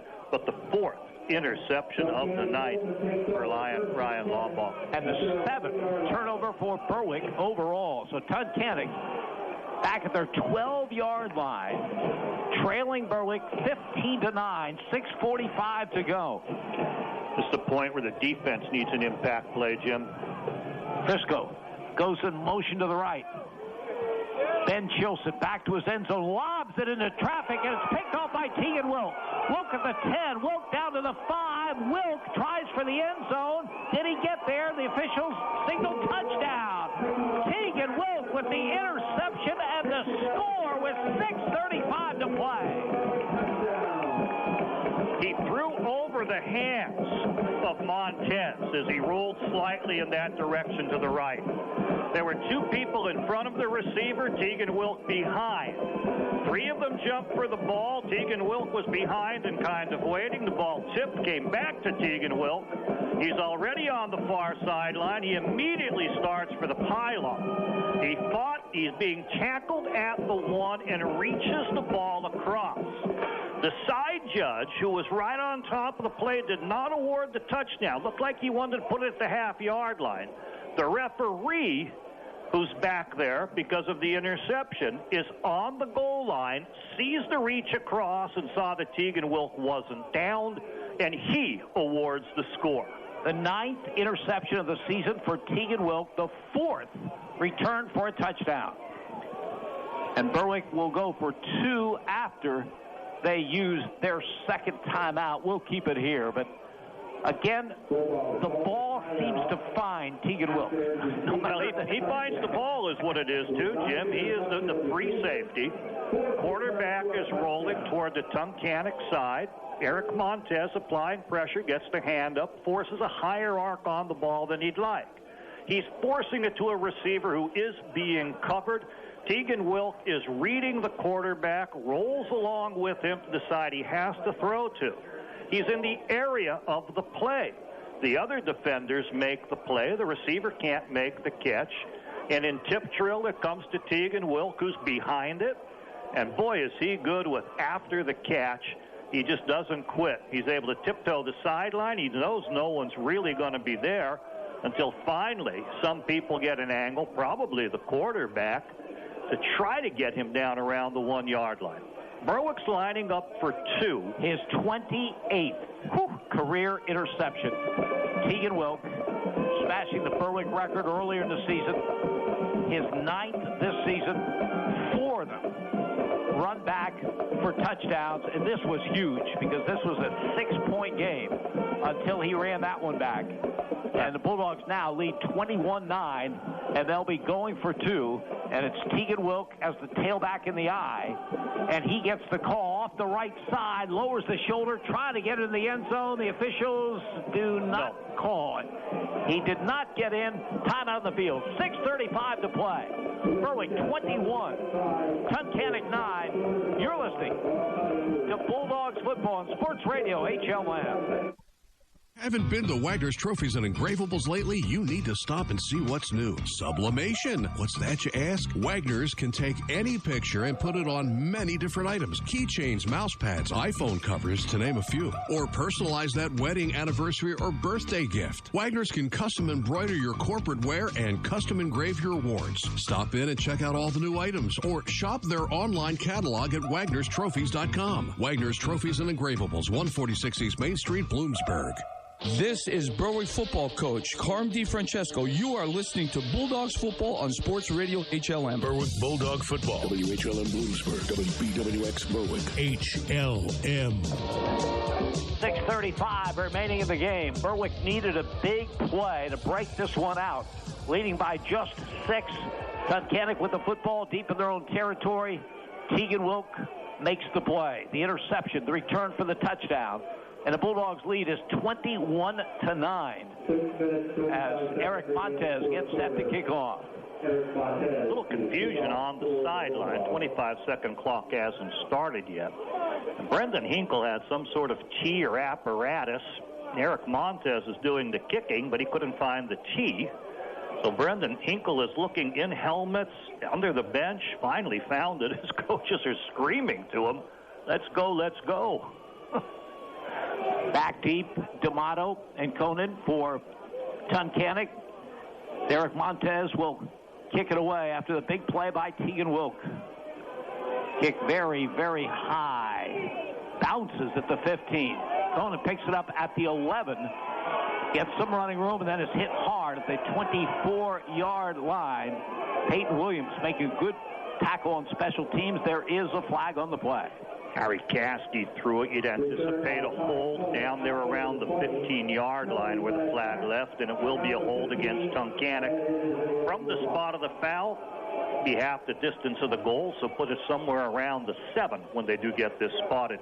Eric Montez is deliberating upon colleges, Jim, and he said as soon as Sunday he may make a Facebook announcement. Delaware State's been courting him, as well as Howard University down in Washington, D.C. What a season he has had. Oh, he's going to be a gem for whatever team picks him up. Akron has offered him as a featured walk-on. What's the official term for that? Preferred walk-on status. And there was another university. I said, which way are you leaning? I don't know. I go, then why are you going to announce Sunday? Hold off. Be sure. Be sure of where you want to go. There's no hurry. And next month, December, let's say the middle of December is the official signing date. The early signing date used to be February. But anyhow, Eric Montez coming to this game tonight, number 2 on the team in tackles with 65, 21 tackles for loss, 7.5 sacks.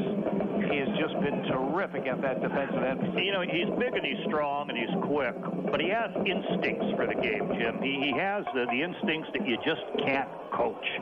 We've seen some of the plays he's made where he's able to use the sideline and prevent people running inside of him, making sacks and strip sacks. He's just a special talent. Now, we don't know what's going on here. Tunkhannock has at their own 8-yard line, and the officiating crew stopped play and came over and conferred with Berwick coach Carmen DiFrancesco. Meanwhile, Tunkhannock is huddled back at their 3-yard line, and we're ready to go. So I can't even begin to fathom what that was all about. As Tunkhannock, 1st and 10 from their own 8. Tough spot for the 9th grader, Ben Chilson, filling in for his older brother. The starting quarterback was injured in the first half. Hands off the right side and nothing doing. Eric Montez, Mason Lawbaugh combining on the play for the Bulldogs. Yeah, just nowhere to go. They'll inch it about the length of a football. Berwick's defense, led by those aggressive defensive linemen, Montez and Mason Lawbaugh, just smothering the play. We'll call it 2nd and 10. Tunkhannock moving from our left to our right with the football as we go under 6 minutes remaining in the game, and Berwick leading 21-9. Slot to the right. Ben Chilson has the snap. Back to his 1. fires a quick out. Has his man, Zacharias. The big guy is brought down very close to the first down yardage around the 19. How about that throw? Got it in shotgun, pivoted, spun the threads to his fingers, and drilled it to that big tight end sitting out there. Makes the catch. He then earns the chains. 10 yards on the reception by Zacharias. 1st and 10 for Tunkhannock. Still time for them. And their full complement of timeouts left. 5:27 still to play. Down 21-9. 3 receivers to the left. Chilson play action. Back to throw. Montez has him in the grasp. Sack back at the 7-yard line. He's just that good. He did a little pump because his man wasn't open. Montez has him in the grasp, spins him, and Sullivan Slabinski then joins on in for the sack. That's big yardage in the loss. 2nd down at 19. Tunkhannock back at their 9-yard line. Tunkhannock's last gasp. They need points on this possession. And they're 91 yards away from the Berwick goal. Chilson back, looking for Zacharias, and overshoots the big man. Tegan Wilk with good coverage at the 25-yard line. I think the notion is there's going to be coverage, but get it out there anyway. He's big, he's tall, throw it high. But, when you're throwing a distance, throwing high isn't necessarily something of accuracy. If you're 2 inches higher, then it's overthrown. It's just a tough thing to do, to be able to lay it in there from that, type of a 20 yards away on the line drive pass. 3rd and 19, Tunkhannock back at their own 9-yard line. 3 receivers to the left. Chilson back to his 2. Dumps the pass off to D'Amato in the open field. He's brought down by Blaine Cleaver. Good tackle at the 24. Make that the 14-yard line. Pick up of just 5 on the play. Boy, everything looked perfect. Quarterback as smooth as can be. Throws that finesse pass to his back coming out of the backfield. Looks like you can have running room about 3 yards past the line of scrimmage. It's out of nowhere. There's Blaine Cleaver reacting to the pass from his linebacker position. Well, penalties all over the place as Berwick had people coming and going as Tunkhannock put the punt team on, and a good punt by Zacharias goes all the way to the Berwick 32-yard line. I'm not sure you want to punt this over if you're Tunkhannock. And I don't know if they can, Jim, because they got off to a funky start. But so long as the snap is made, no one else has to move at all outside of the snapper. So they'll discuss it. But Tunkhannock didn't look totally set either when they did snap it. They might have wanted to catch Berwick in the movement. Too many players on the field against Berwick. It is declined, and they are going to allow for that punt, is Tunkhannock. Yeah, Berwick had about 20 players on the field, so the funky movement didn't matter much, as they'll take the punt back at the 32-yard line. That's where Berwick will put it in play. The Bulldogs would like to put it out of play. They lead 21-9. A couple of first downs. So moving on to the district semifinals, as we'll have a final coming up pretty soon on that game with Pittston area and Valley View. Valley View, of course, the 2-time defending District 2 Quad A champions, but coming in as the 2nd seed as they lost one regular season game to undefeated Dallas. Both those teams advancing as Berwick. 1st and 10 at their 32. Lopez is the tailback in the eye. He gets the call, looks for running room, and he has some. Gets over the 35 to the 36, pick up about 4, 2nd down and 6 for the Bulldogs. Nice little double dive action. Aiden Mason breaks from fullback over left guard. The tailback Lopez breaks over right guard. The fake's effective. They open the seam in the proper hole, and he'll have a successful run of about 4 yards. Valley View, a final tonight, beating Pittston area. No trouble, 48-0 is the final there. Here it's 21-9 Berwick. The Bulldogs 2nd down and 6 at their own 32-yard line. Play clock winding down. They'll use as much as they can. Got the snap with about 2 left as the call goes to Lopez off the left side, following Noah Craig, doing a good job of blocking, and Lopez gets him to the 45 to the 46-yard line for a Berwick first down. Strong running, of course, but you mentioned the pulling of Noah Craig, but also the blocking of Aiden Mason, Jim. You know, he's grown, he's bigger. He may not be as quick as he was as a freshman, but by adding that bulk, he becomes a much more effective blocker. And we've seen a lot of that in this game. He still has the running ability. He's a great runner, but he's become a much better blocker as he helped on the outside on that play as well. 11 yards on the run by Alejandro Lopez. First and 10, Berwick at their own 47-yard line. Clock running, 2:30 remaining in the game. Again, the I formation. Tunkhannock showing blitz. Call goes to Lopez. They beat the blitz over midfield to the 45, the 40. One man to beat, and that man gets them from behind at the 25-yard line. That man's Jake Frisco, and he's played a tremendous game in the secondary, Jim. He was the last man. You mentioned the blitz is coming. Sometimes the blitz will run past the runner, and that's what happened. He was able to get inside, find that little bit of a seam that wasn't being attacked, and then explode up the middle. No one at the second level. Eventually, an angling cornerback comes over and makes the stop. 27 yards on the carry by Alejandro Lopez. First and 10, Bulldogs at the Tunkhannock 26-yard line. I have Lopez with 99 yards on the game. Well, hopefully he'll get a chance at 100. Not on this play, though. His flag's down, I believe, offside coming on Tunkhannock. He was going to be the ball carrier, and that is the strategy at this point. Play it out, keep it on the ground, keep the ball moving. Berwick at this point has a physical dominance against a rather tired, at this point kind of beat up Tunkhannock defensive unit. They will probably keep it on the ground, use their offensive line to try to spring people like Alejandro Lopez. First and 5, Bulldogs at the Tunkhannock 21-yard line. Again, Aiden Mason, the fullback, ahead of Lopez in the I. From the 21, Lopez gets it, has a blocker out in front, gets to the 15, cuts it to the 10, and down to the 9, maybe the 8-yard line. That'll get him his 100-yard game. Alejandro Lopez following some good blocking. Aaron Cashman pulling became the convoy. When he couldn't use his speed after 10 yards, he just stayed behind that big body and kept on pushing to take it inside the 10-yard line. 12 yards on that carry by Lopez.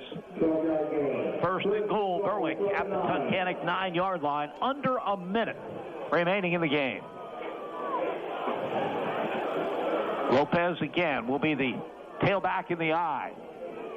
They'll use a lot of the play clock, which is down to 4 and 3 and 2, and a pitch left side to Lopez, trying to get some room. Nothing there. Strung out very nice by Tunkhannock. They'll bring him down right at the line of scrimmage.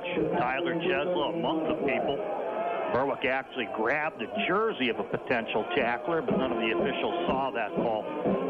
Clock winding down. Berwick will not have to take another play. That will be the end of this one. The Bulldogs advance to the District 2 Quad A semifinals with a hard-earned win here tonight.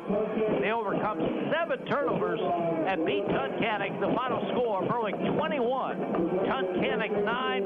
You're listening to Bulldogs Football and Sports Radio, HLM. Have an event but no venue? Why not hold it at the Lodge? The Berwick Elks Lodge, BPOE 1138, offers rental space for birthday parties, retirement parties, graduation parties, weddings, anniversaries, and any event in between. Just contact the bartender on duty for more information at 570-759-8131. That's 570-759-8131. The Berwick Elks Lodge. Northeast Pennsylvania, it's your home. And no matter what stage of life you find yourself in, what you rely on most is security. When that house becomes a home, the moment you get that new car, when your dreams become a reality, it's times like this when you have to look to the experts for advice and financial peace of mind. They're there with innovative products and services to help you with your financial future every step of the way. Together, they will help dreams and goals become reality. They are more than a bank. They're your neighbor. They are First Keystone Community Bank. Member FDIC, an equal housing lender. Yannick Real Estate is your full-service real estate agency. Buying, selling, residential, commercial, multifamily, land, and rental management. Call Yannick Real Estate. Owner Mike Yannick, a veteran himself, served his country and has been serving this area for decades. Mike and his staff will guide you through the real estate process. Veterans, be sure to check the VA loan options. Yannick Real Estate, your full-service real estate agency. 1232 West Front Street in Berwick. Call 759-3300. The 2020s are in at Independence Ford. What that means, what's left of the 2019s must go. Yes, all 2019 leftovers are priced to go at Independence Ford, 3101 Columbia Boulevard, Bloomsburg. You will save thousands on leftover 2019s. Just go to independenceford.com or call 570-784-1414. Now is the time to buy the new car you have been dreaming about at Independence Ford. Want to look? Go to independenceford.com. This is Berwick football coach Carm DiFrancesco. You are listening to Bulldogs football on Sports Radio HLM. Berwick Bulldog football. WHLM Bloomsburg. WBWX Berwick. HLM. Berwick escapes with a 21-9 win over Tunkhannock in this quarterfinal game here in District 2 Quad A. Tunkhannock got on the board first as Berwick, the first of what would be 7 turnovers on the night, a muff punt by Blake Maurer, gave Tunkhannock the ball in Berwick territory. Eventually, they settled for a 42-yard field goal by Jackson Montrose. Montrose kicked another field goal in that first quarter from 20 yards out. Tunkhannock led after one, 6-0. But after that second field goal by Montrose, a 51-yard kick return by Tegan Wilk put Berwick in Tunkhannock territory. Wilk then had a 24-yard run on a double handoff as Ryan Lawball handed to Preston Robbins, who handed to Wilk. And eventually the Bulldogs got to the 1-yard line where Eric Montez took it in from 1 yard out for the score, his third rushing touchdown of the season. Brendan Hinkle with the extra point. And Berwick took a lead of 7-6.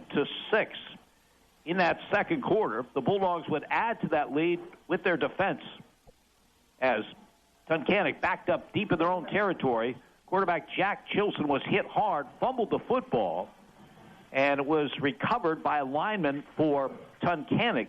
But Berwick got the safety and extend the lead to 9-6. That came with 7:04 to go in the half. It was a huge play, not just because the 2 points were Berwick, but Jack Chilson incurred an injury that play and never did get back in the game as his ninth grade brother, Ben, took over the rest of the way. Berwick added to that lead a 49-yard kick return by Tegan Wilk to the 17-yard line of Tunkhannock. 2 plays later, it was a 15-yard run by Ryan Lawbaugh, his 9th rushing touchdown of the season. The pass for the extra point failed, but Berwick extended their lead to 15-6.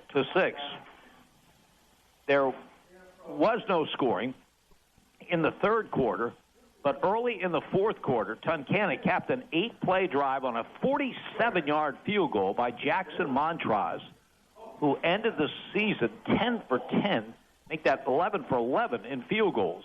And Berwick's lead was just 15-9, and it stayed at 15-9. And Tunkhannock got the ball back deep in their own territory with plenty of time left. But Ben Chilson's pass was picked off by Tegan Wilk, who returned it for a touchdown, his 4th touchdown of the season after interceptions. The run for the 2-point failed, but with 6:25 to go, Berwick extended their lead to 21-9.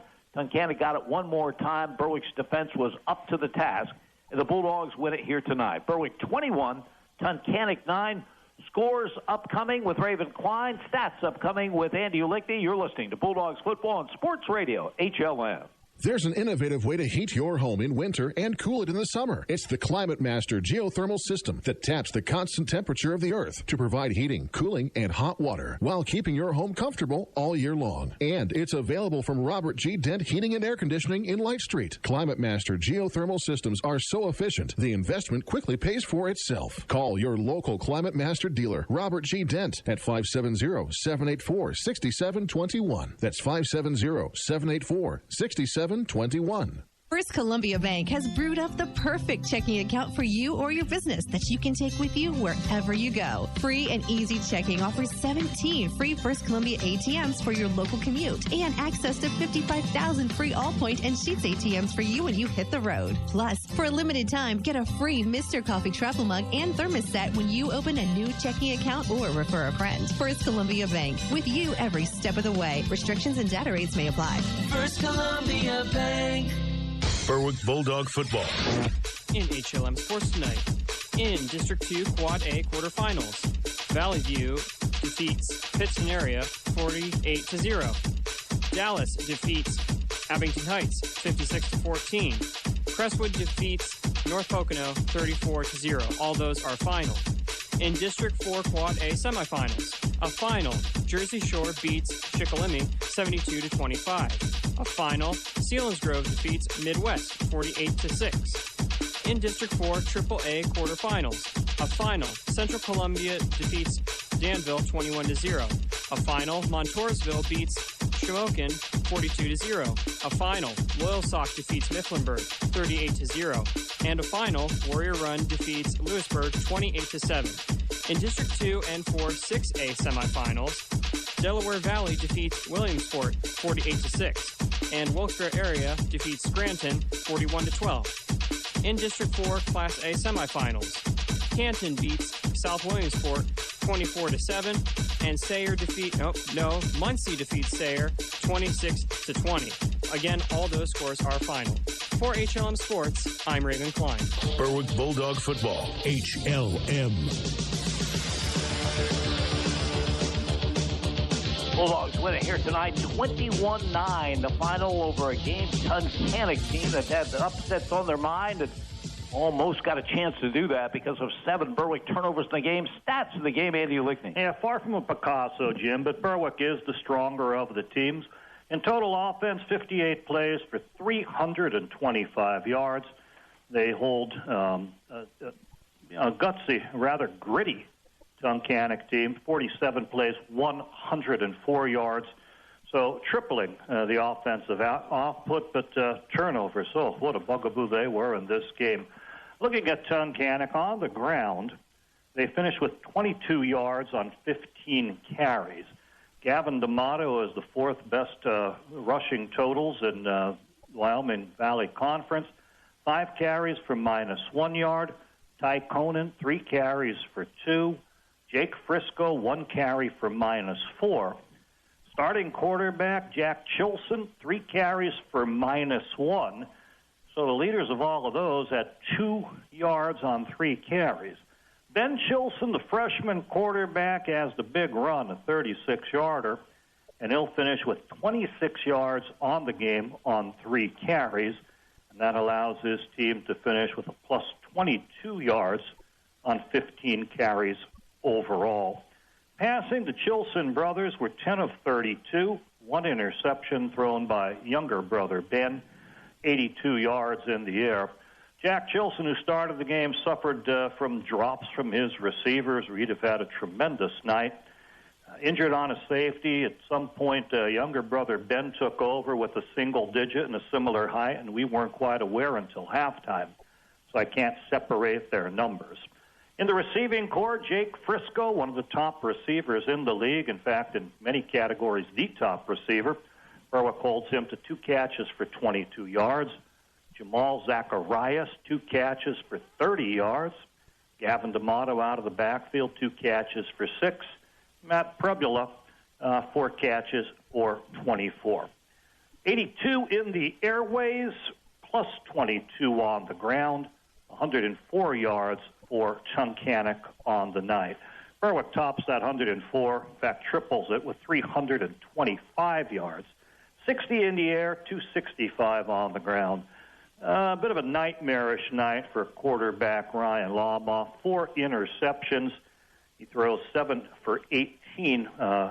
Beyond that, 60 yards in the air. Aiden Mason caught a 17-yarder, which counts toward the good stats, but he fumbled it away.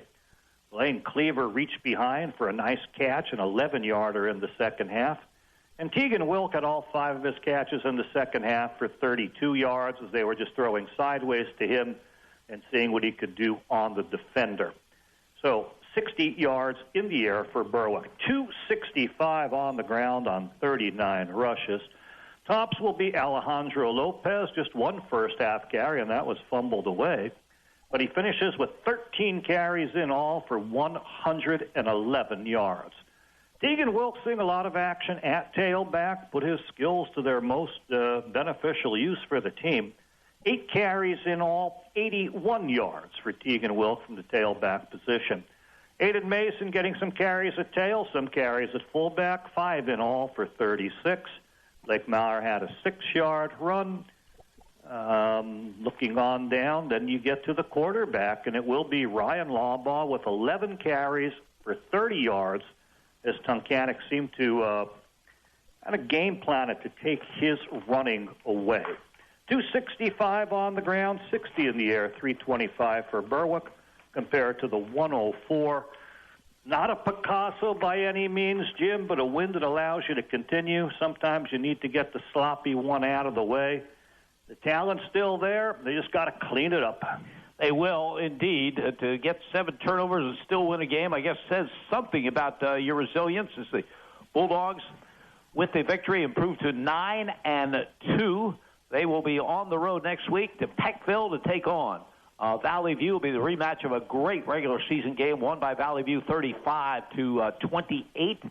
That game will kick off at 7. We hope you'll join us for the broadcast starting as usual with the Lenahan Dempsey Coach DeFrancesco show at 6. For the Tigers of Tunkhannock, they finished the season at 5-6.